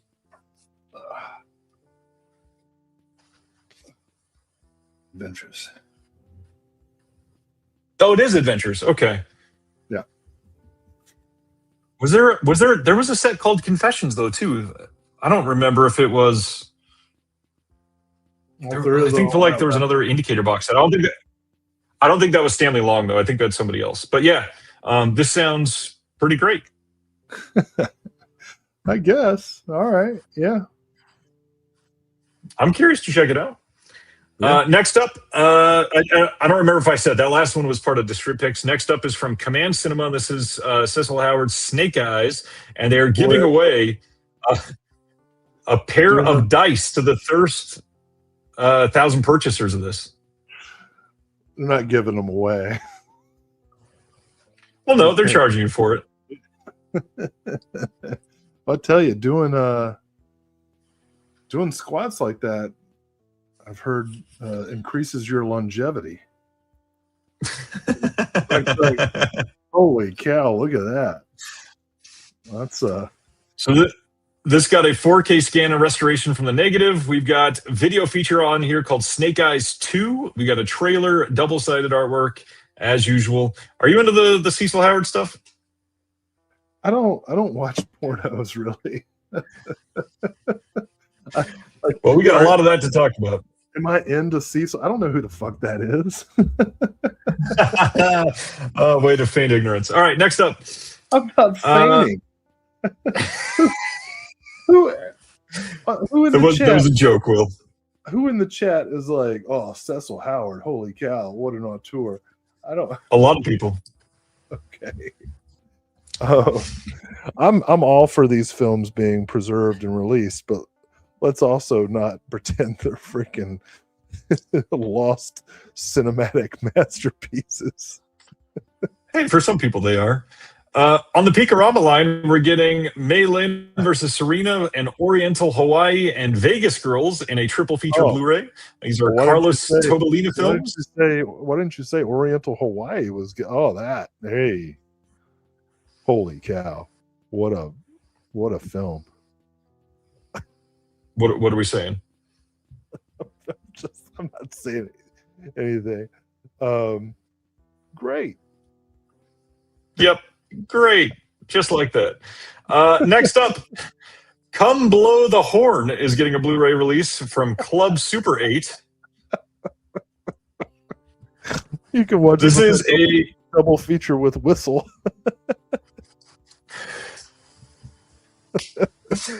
This is a Joe Sarno film, which many people would say is an auteur. Oh no, he's an artist. Yeah. This one is. Go ahead. I remember seeing an interview with a film critic who said that Joe Sarno may not belong on the mainland of cinematic auteurs, but definitely was on the archipelago. I thought that was a pretty cool designation for. Yeah, Sarno. Yeah, great photographer. Cool stuff. This one's region free. Also comes with a smut without smut version. It's got behind the scenes photos. It's got an audio commentary with Victor Erickson, director of the documentary The Sarnos, A Life in Dirty Movies, and Ricard Granfors, who's the owner of Club Super 8. It's also got Joe and Peggy Sarno meet Torbjorn Lindqvist as one of the featurettes. Yeah, check it out. Now, take stock of my hypocrisy. Go ahead and show the next one. The next one, Satanic Sisters, Jess Franco, Satanic Sisters. Immediate buy. With lots of immediate buy, purchased immediately. This will be my second copy. I have a DVD already. This one is from Delirium Home Video, and this was previously sort of announced last year, and then it got canceled until they became an OCN partner label. This one finally, though, has Stephen Thrower on the extras doing a piece called Twins of Evil. Stephen Thrower on Satanic Sisters. We get an audio commentary by Dennis Daniel and a photo gallery. Tell us about Satanic Sisters, Will. Oh, man. What can be said? It explores the familial ties that undergird satanic impulses. You know? I do know. It's just classic.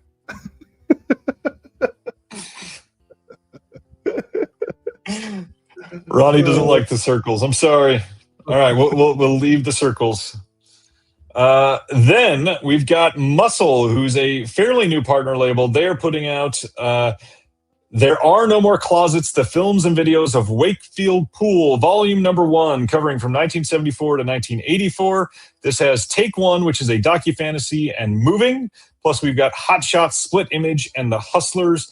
We've got 2K restorations of Moving, Freedom Day Parade, Take One, and Roger, digital transfers of Hot Shots, Split Image, and The Hustlers, original theatrical cut, and the 2016 director's cut of Take One, introductions and commentaries for Moving and Take One by Wakefield Pool, commentary on Freedom Day Parade, and I Always Said Yes by Jim Tuschinski. We've got The Hustlers research audio tape with Casey Donovan and Robert Letourneau. Tourneau is the name. The Hustlers outtakes, more on Moving and Wakefield Pool and San Francisco featurettes, plus a book with new essays by Elizabeth Purcell and KJ Shepard. Wakefield Pool. You say anything from Wakefield Pool? No. Maybe.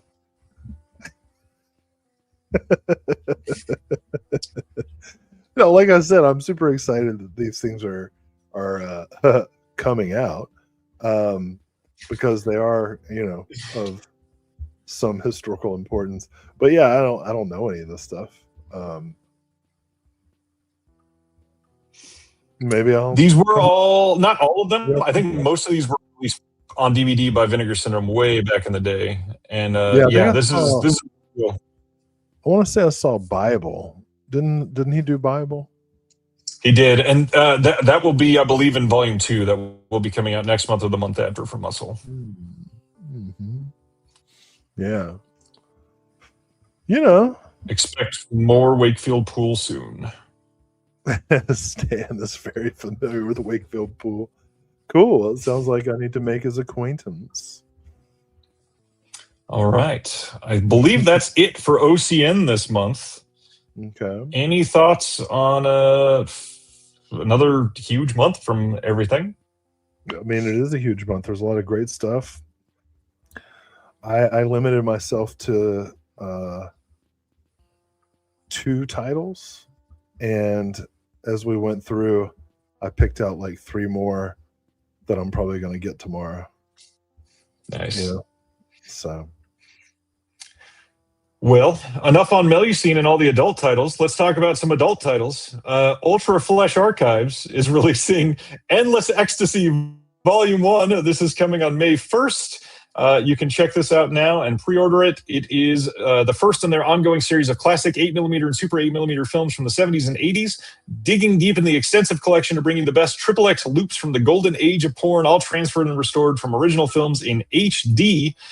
They've got 14 8mm and Super 8 films transferred and restored in HD, 2-panel inserts, the authentic film projector sounds, restoration featurette, bonus rare animation short called Adventures of Super Screw, trailers, and these are all from the 70s to the early 80s, limited to 500 originally numbered units.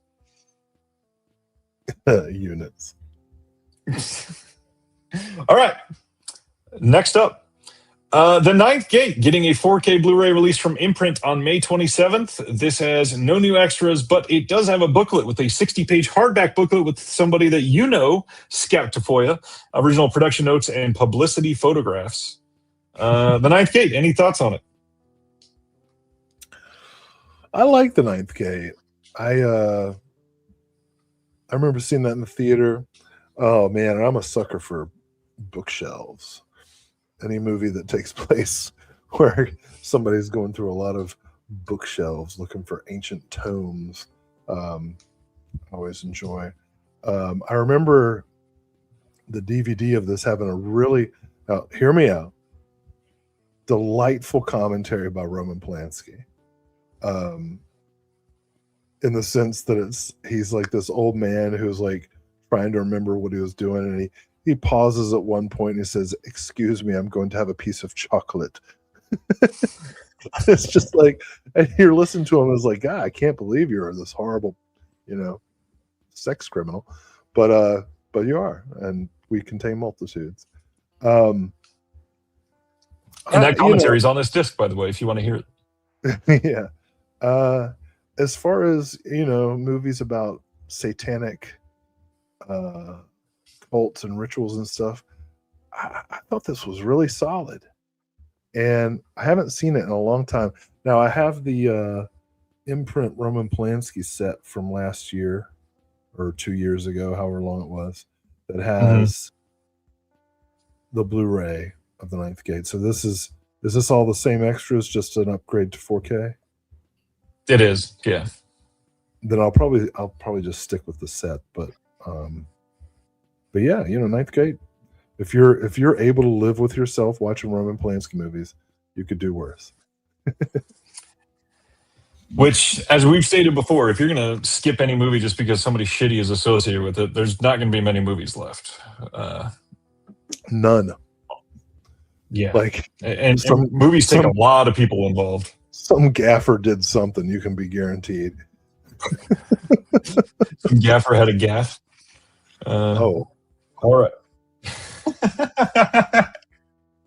The best boy was actually the worst boy.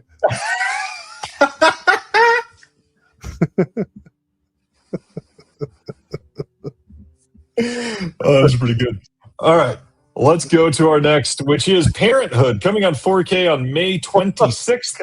After all the pornos and sex criminals, let's go to Parenthood. That'll feel comfortable. Endless Ecstasy, Roman Polanski, then Steve Martin and Parenthood with Keanu Reeves. Oh my God. Any thoughts on Parenthood, Will? And the movie, not actual Parenthood. We know that's miserable. Is it this? Oh no, it's Father of the Bride that has Martin Short doing the incredibly offensive gay caricature, right? Correct. Okay, so this is fine, right? Is this okay? I believe it's fine, yeah. I have to watch it again to make sure. I don't remember it. I know I've seen it, but I don't remember anything. I remember liking this one a lot. Pretty great cast. Keanu Reeves, Rick Moranis, speaking of. Mentioned him earlier. Diane Wiest. Yeah. And wild that this is getting an upgrade with the HDR and I believe Dolby Atmos as well. Oh, shit. Parenthood with Dolby Atmos? Yep. Oh, I've been wondering when that would happen. Well, wonder no more. You can check it out on May 26th. If you ever wanted Parenthood to sound like the Fast and the Furious in your home theater system. Diane Wiest on 7.2.1. I just don't know. All right. Let's go on to I can't wait to hear what you're going to say on this. Arrow Video confirmed that they are putting out Under Siege 2, and it looks like it's going to be on 4K here pretty soon. Any thoughts? I don't think I saw the second one. Is it good? I don't know. I don't want to shock anybody here, but I'm not really a fan of Steven Seagal. Like even before all that, I just didn't think he was a good action star. Yeah. I think my two favorite things about Steven Seagal are watching the YouTube video of him running and and watching various interviews of different members of the Saturday Night Live writing staff and cast talking about how he was the worst host of all time and telling different things that he did on his episode. Like even Rob Schneider slams him, you know? Yeah. Like if you listen to Rob Schneider tell a story and you're like, yeah, Rob, you got that guy. You're like, wow, you know? What does that mean? Oh boy. Feel sorry for that. Yes. We have no details on this yet. I do kind of like the way that Arrow revealed this. They put up literally a 6-hour YouTube video, and the last 5 seconds was this screenshot. That was it. That's funny. And of course, they did that on April Fool's Day, so a lot of people thought it was a joke that they were putting out a video, and then this was revealed at the very end. Oh, this one's on a train. Okay. Yep. All right. Next up, Highlander getting a 4K release from Studio Canal in the UK on June 29th. Nothing new as far as extras or writing or anything like that, but you can check out this release. Looks pretty nice. Highlander. I'll tell you one thing. When they said there could be only one, they were lying. There are lots of releases of this movie. Liars. I used to love staying up late to watch the Adrian Paul TV series. The last time I saw Highlander, the original film, was in a repertory theater, and both me and my companion fell asleep. It was kind of boring. So maybe I'll try to watch it again because I feel like maybe I was wrong, or maybe it is boring. I don't know. I don't have any of the. Yeah, I don't have any of the Highlander movies in my collection. Just wasn't something that resonated with me. But I get that. We'll see. All right. Next up, then, is The Amazing World of Gumball getting a complete series DVD release only on May 5th. This show is supposedly incredible. I've not seen it, but kind of sad it's only getting a DVD release. Yeah. I mean, huh? Yeah, I don't know anything about this. I believe Spencer loves it, my youngest. Very curious to see this one. I've heard it's great. Next up, we got some release details for The Bride from this year. May 19th, we're getting the 4K steelbook that looks like this. standard 4K Blu-ray and DVD release. This is going to have HDR, Dolby Atmos, uncovering the artistry behind the bride featurette. We're going to have designing the look featurette. We're going to have the Muse and the reimagined monster featurette, a party featurette, and that is it. So a handful of featurettes equaling about 30 minutes. This movie seemed to be quite divisive. I enjoyed it. I was quite entertained. It's not a great movie, but it was definitely worth a watch. I thought Jesse Buckley is incredible in this movie. Christian Bale, interesting in this movie. Everybody else puts in some pretty okay performances. Annette Bening is pretty great in this, I will say. Penelope Cruz definitely wasted in this movie. Fun watch, though. Any thoughts on The Bride? I think the promotional copy there is kind of crazy, but Which part? well, it just keeps talking about Maggie Gyllenhaal's singular vision and everything. But am I criticizing it because of internalized misogyny? I don't know. I'm like, why do they keep? I don't know. I'm interested in seeing. Are you talking about the featurettes? What do you mean? Oh no, just phrases like "guided by Maggie Gyllenhaal's vision" and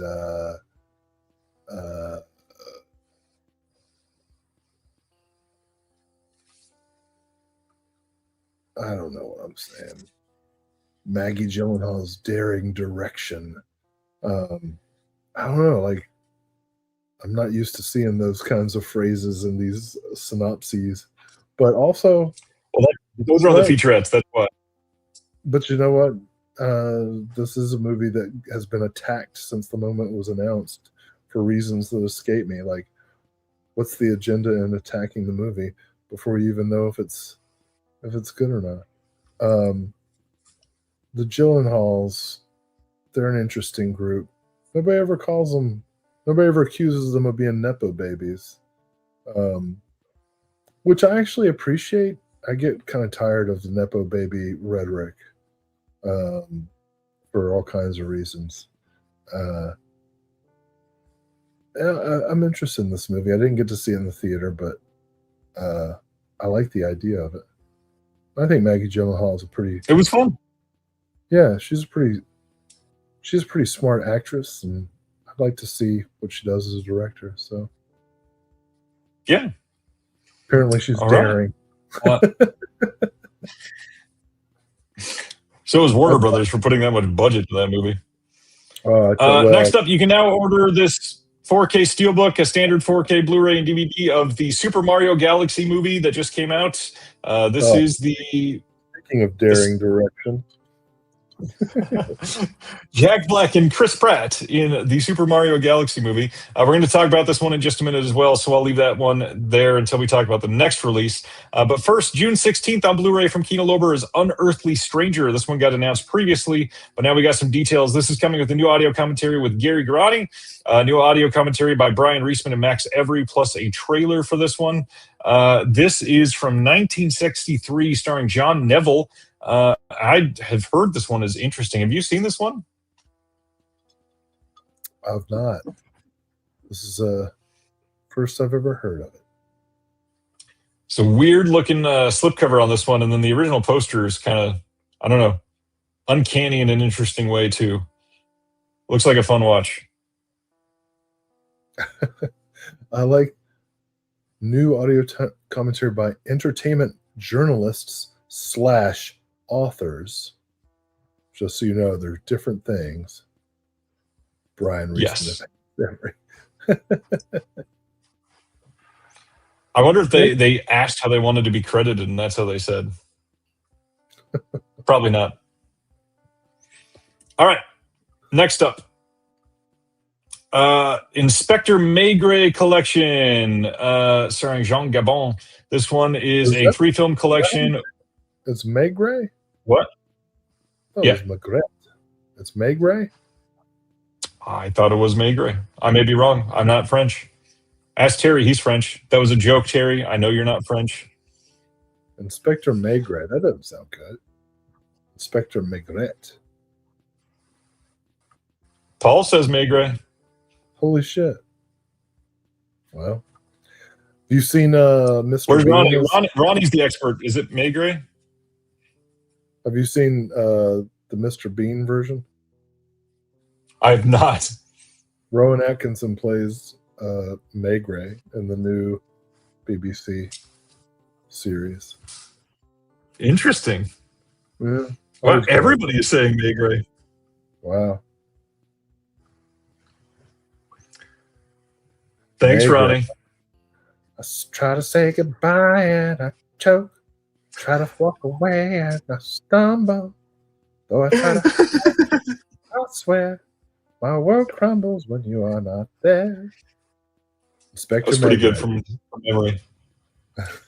So this is Maigret Sets a Trap from 1958. We've got Maigret and the Saint. I'm not going to be able to pronounce that. Fiacre case, maybe. What? Maigret Sees Red from 1963. We got new audio commentary.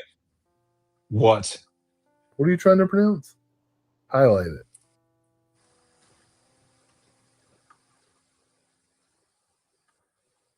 Oh.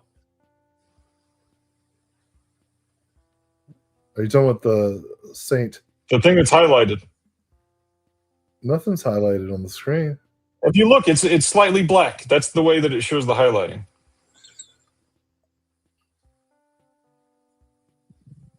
Noir? Anyways.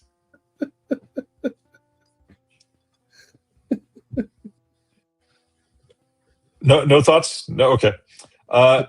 New audio commentary. Jesus will. Saint. Your timing.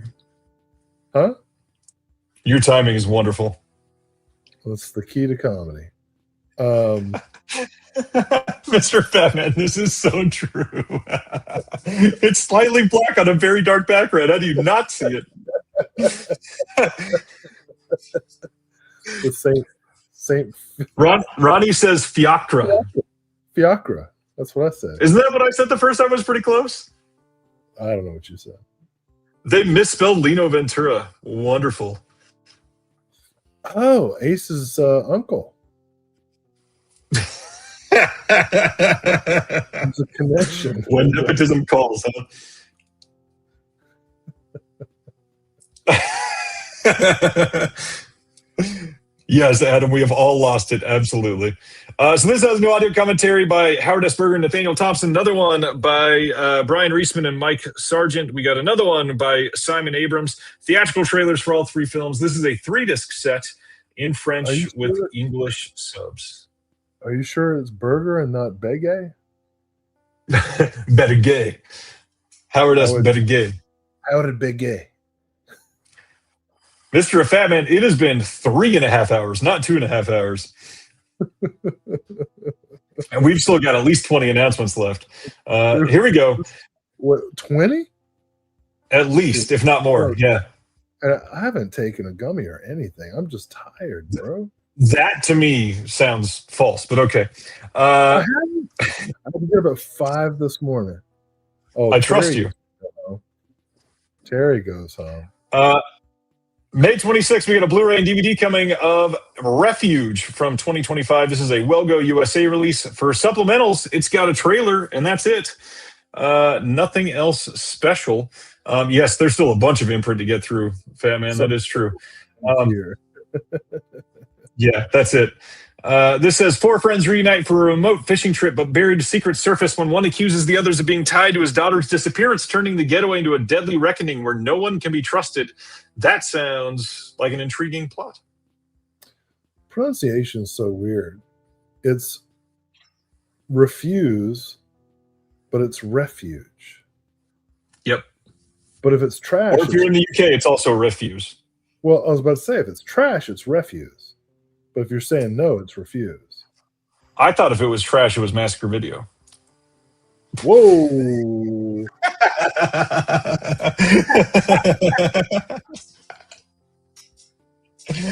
Oh, that was fun. All right. Tap, tap, tap is the sound from a gat.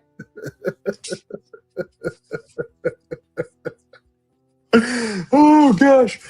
Oh, that was fun. Next up, June 29th, we got a Blu-ray coming from Treasured Films of The Trollenberg Terror from 1958. You might recognize this one as a different title, The Crawling Eye. The Crawling Eye. You said that like a bingo card. The Crawling Eye 37.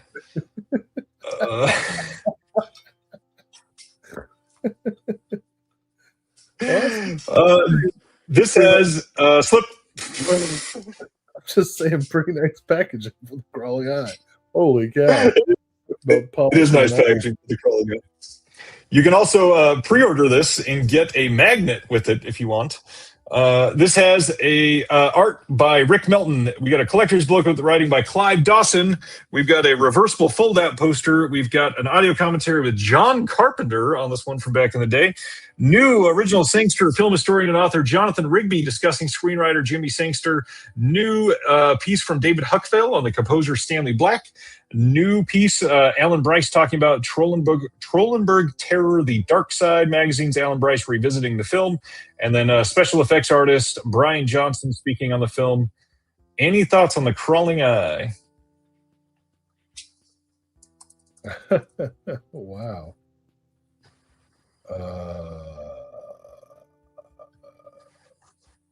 Jonathan Rigby talking all night about the Trollenberg Terror. Yeah, sounds great. You could have said The Crawling Eye. It would have fit the song so much easier. All right. Next up, hey, the movie we were just talking about, and this is where it gets silly. Look at this. Walmart exclusive collectible tin for the Super Mario Galaxy movie comes on this plastic pedestal, literally in an egg-shaped collectible tin. What's in the tin? Any thoughts? The film.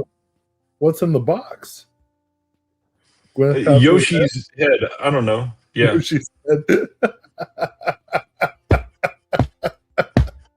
Oh my god! If Wario was Kevin Spacey in Seven,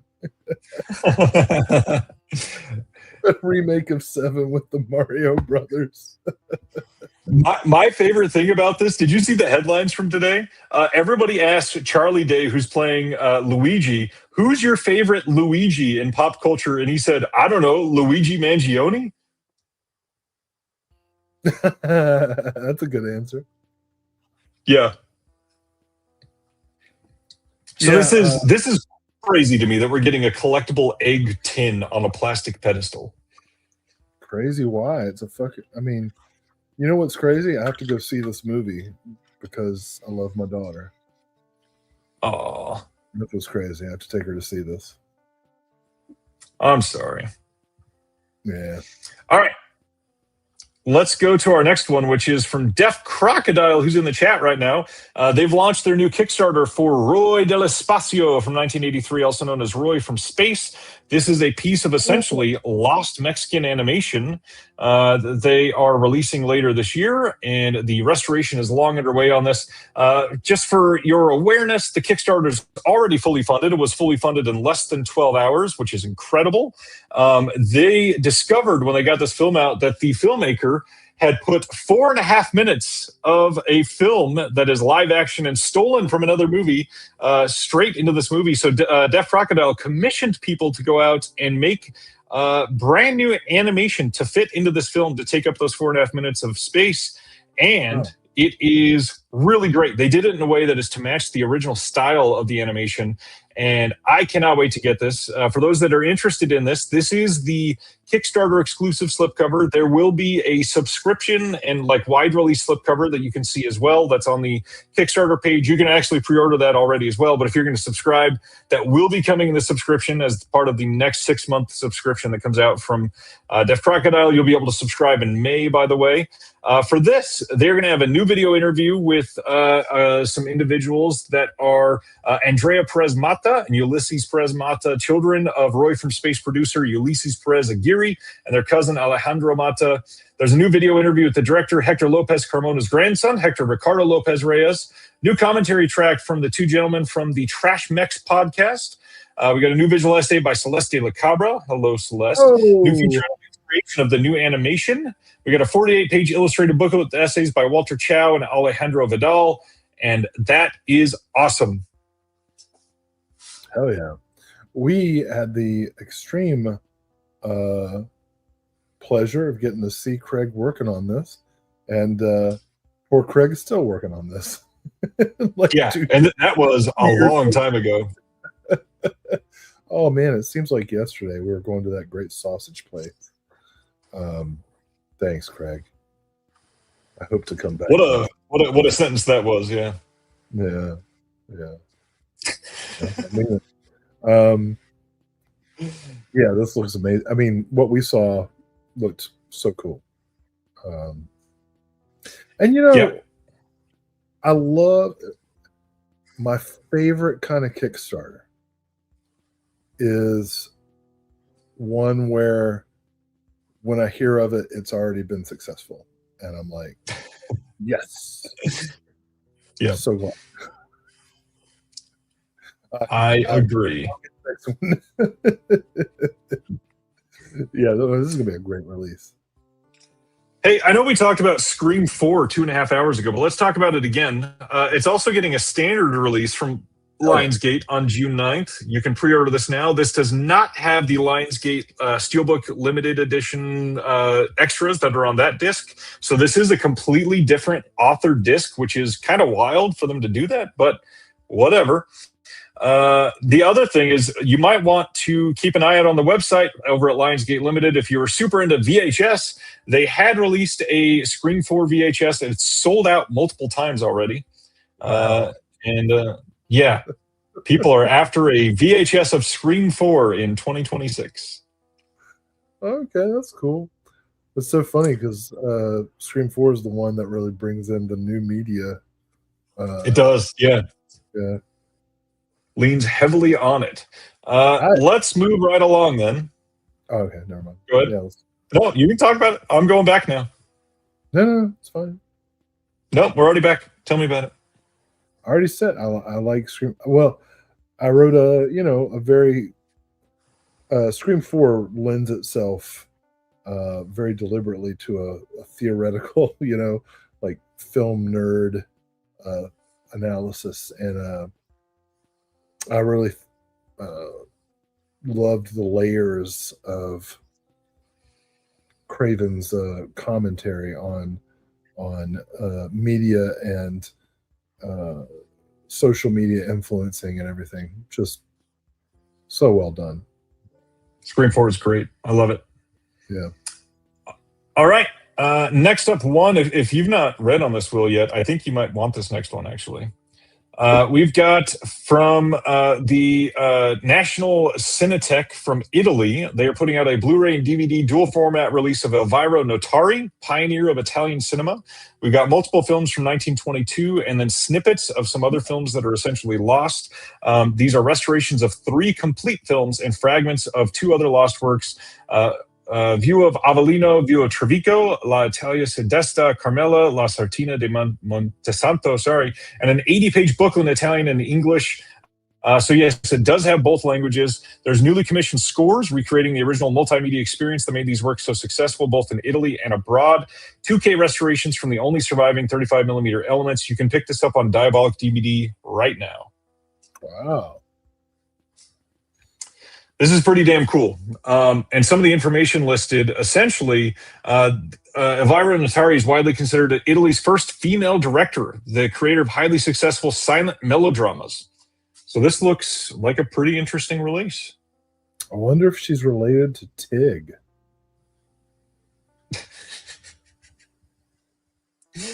As a film scholar and professor, that is your response to this.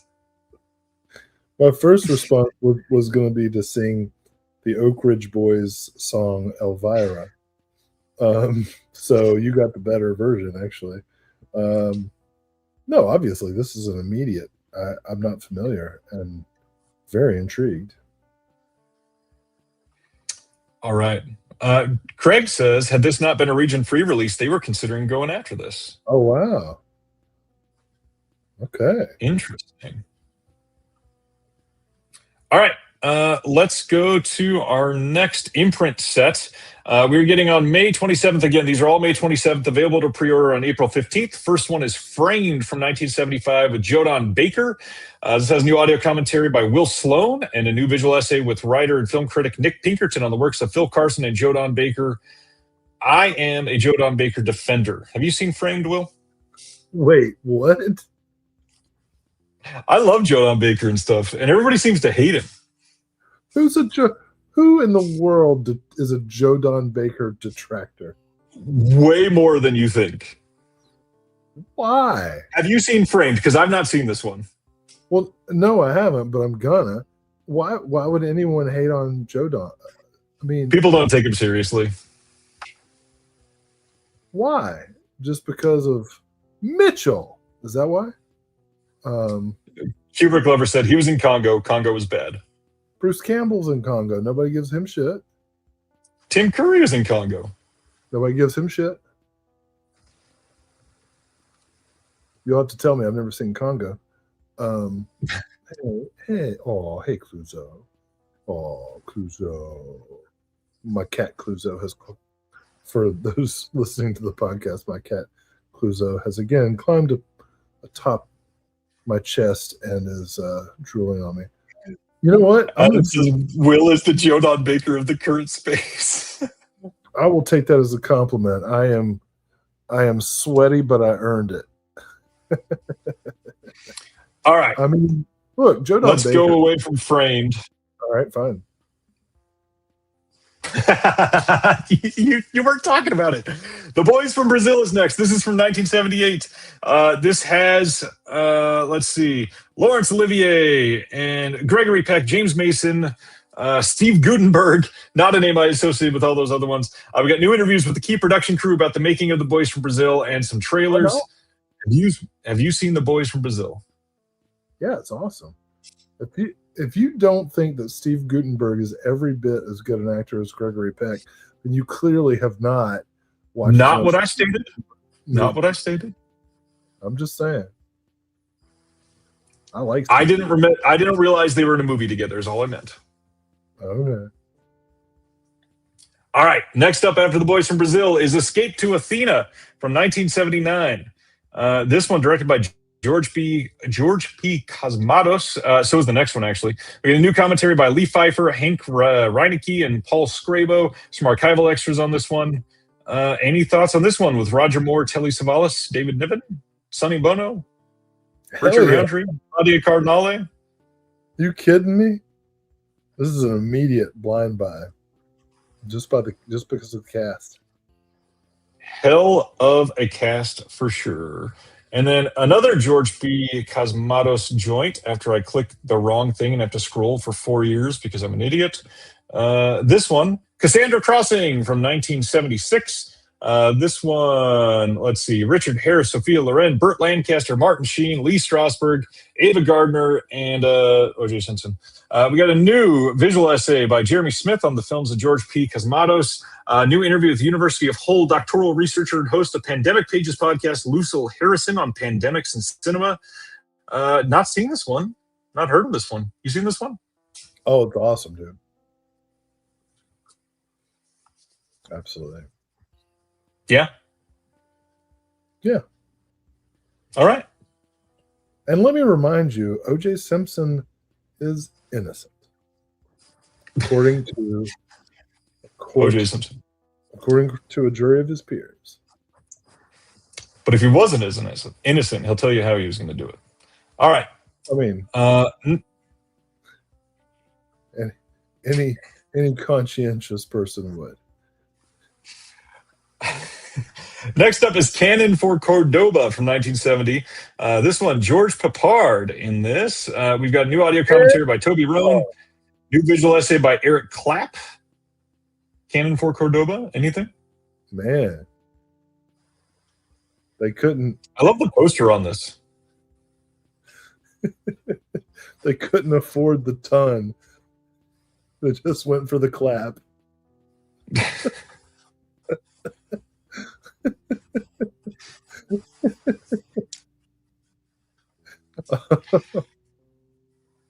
Oh, God. I don't know anything about this one. But, All right. Well, then prepared. let's end this imprint batch on Raise the Titanic from 1980. This one is with Ann Archer and David Selby and Richard Jordan. This is a 2-disc hardbox release. We've got Lighting the Titanic, rare alternate scene, and then disc 2 has some special features. We got interview with Raise the Titanic historian Jonathan Smith, new interview with the assistant editor Jeffrey McCrill, new interview with the production manager Frederick Muller, some archival extras including a 1980 TV documentary on Raising the Titanic, test footage of unused 1912 opening sequence, plus a booklet with an exclusive 80-page hardback book with a new essay. It would have been cheaper to have lowered the Atlantic, the making of Raise the Titanic, by Jonathan Smith, and some behind-the-scenes extras. Any thoughts on Raise the Titanic? Fascinating. I haven't seen this, but I'm a sucker for Titanic movies. You know what's funny? Me too. I have almost like every Titanic movie ever made except for Titanic. So this will be an addition. Yeah, nice. Yeah, this release looks pretty great. I agree with Mr. Fatman. Really curious why this has to be 2 discs. It seems like it should not be, unless those interviews are an hour and a half long each or something. Well, it would be appropriate to the subject, I think. You know, that's true. Hey, we're down to only a handful left. Too big to sail, you know. Pronounced S-A or spelled S-A-L-E. No. Pronounced S-A-I-L. S-E-L-L. That's the joke about the release. What? Anyways. Next up, speaking of AI, like we did earlier, May 19th, Universal is releasing the AI doc, or How I Became an Apocalyptimist. This is from the award-winning filmmakers behind Everything Everywhere All at Once and Navalny. A father-to-be tries to figure out what is happening with this AI insanity. This film is a handmade, eye-opening documentary about the most powerful technology humanity has ever created and what's at stake if we get it wrong. Who's Navalny? It's another documentary that's came out in the last 2 years. Oh, that's the name of the film about Navalny. Okay. Yes. I've heard this was good. Need to watch it. All right. Next up, Universal, on the same day, May 19th, releasing the Bring It On 7-movie collection. Will, why are you buying this? There's 7 of them? There are 7 of these, ranging from the year 2000 to 2022. That's amazing. That's one of the longest running franchises. Still going, theoretically. There's 7 police academies, you know? Like that's a big deal. I had no idea. Yeah. Okay. Bring It On 1 is genuinely a great movie. I mean, I've never seen any of them. I was so waiting for you to say, like, I've seen the first 3 and loved them all. I'm sure I would. But this is like something that you unironically would defend, like part 6 or something. Yeah, well, I mean, I'm that way with Police Academy for sure.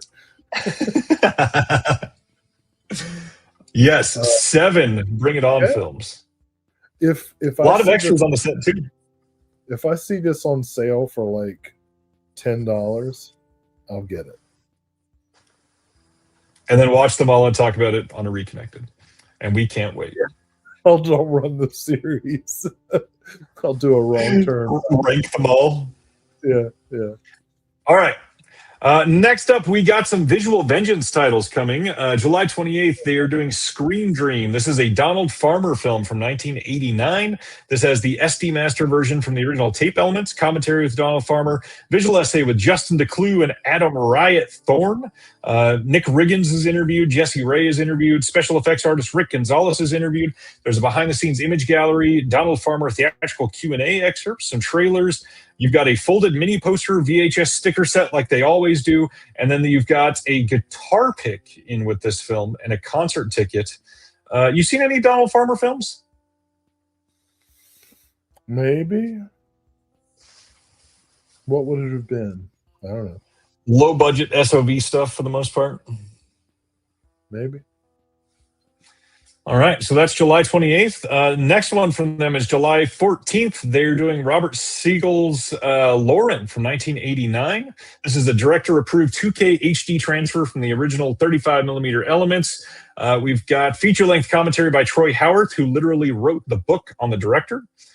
We've got updated subtitle translations for the German version assisted by the director, the original VHS rough cut of the film from the director's own private collection with set recorded audio, allowing viewers to hear the actors' real voices prior to the dubbing that they did.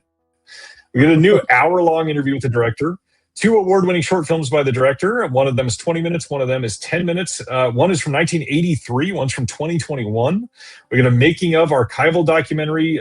Jonathan Rigby is interviewed for this. We've got a handful of other interviews. The original German language audio track. Robert Siegel's Bavarian Film Awards presentation. 8 photo galleries. Collectible folded mini poster, Blu-ray sleeve, 6-page liner notes with essays by Tony Strauss of Wang's Chop magazine, mini postcard sets, stick your own VHS sheet stickers, tons of stuff coming on this. This is the first one from Visual Vengeance that I'm like, oh man, this sounds really great, and I really want to pick this up. Oh yeah, that's awesome. Also, Cannibal Hookers. Yes, Donald Farmer. Yep. I've seen that one. Yeah.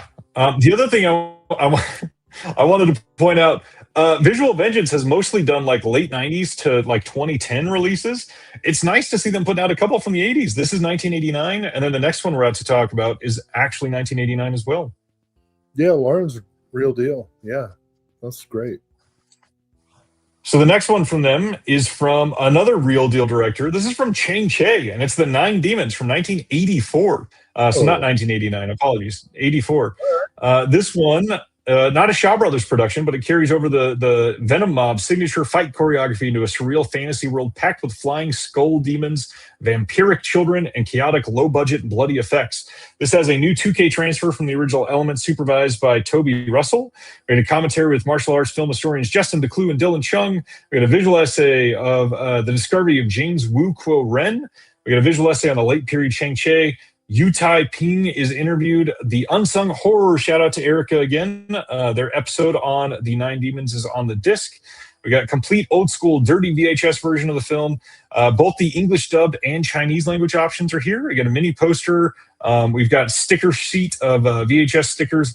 Venom Mob liner notes booklet by CJ Lines. We've got trailers on the disc. This is a lot. I love Visual Vengeance, how much they put onto this. But man, these last couple are the first from them that I'm like, God, this is great. These are really awesome here. Yeah, these are very different than the titles that I own of theirs. I think I have. Yeah. Is that Suburban Sasquatch? Yep, they did that one. Yeah, shot on video, very low budget. Are they the AIDS jabber? Yes, they did. Yep. Okay, those are the 2 Visual Vengeance movies I have.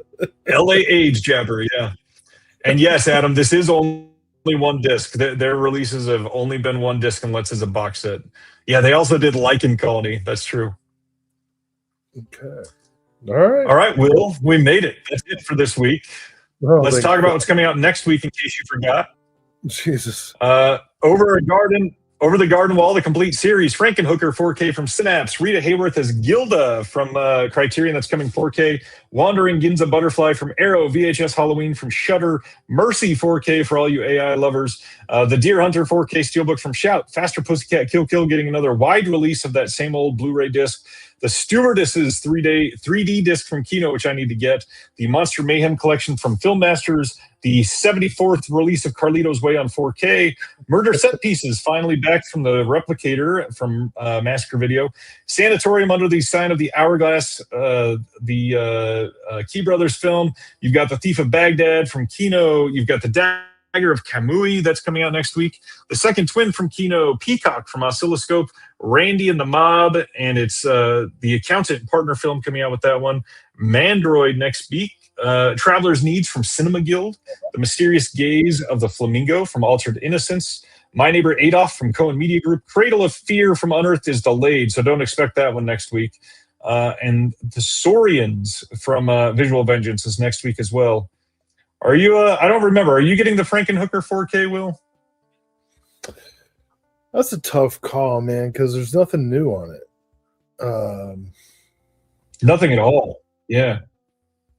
I love Frankenhooker. Yeah. But that's a tough call. Yeah. I definitely want those Wandering Ginza Butterfly films from Arrow, that's for sure. I'm pretty excited about Flamin' Brothers. It's just a seminal film both in gay cinema and African American cinema. Yeah.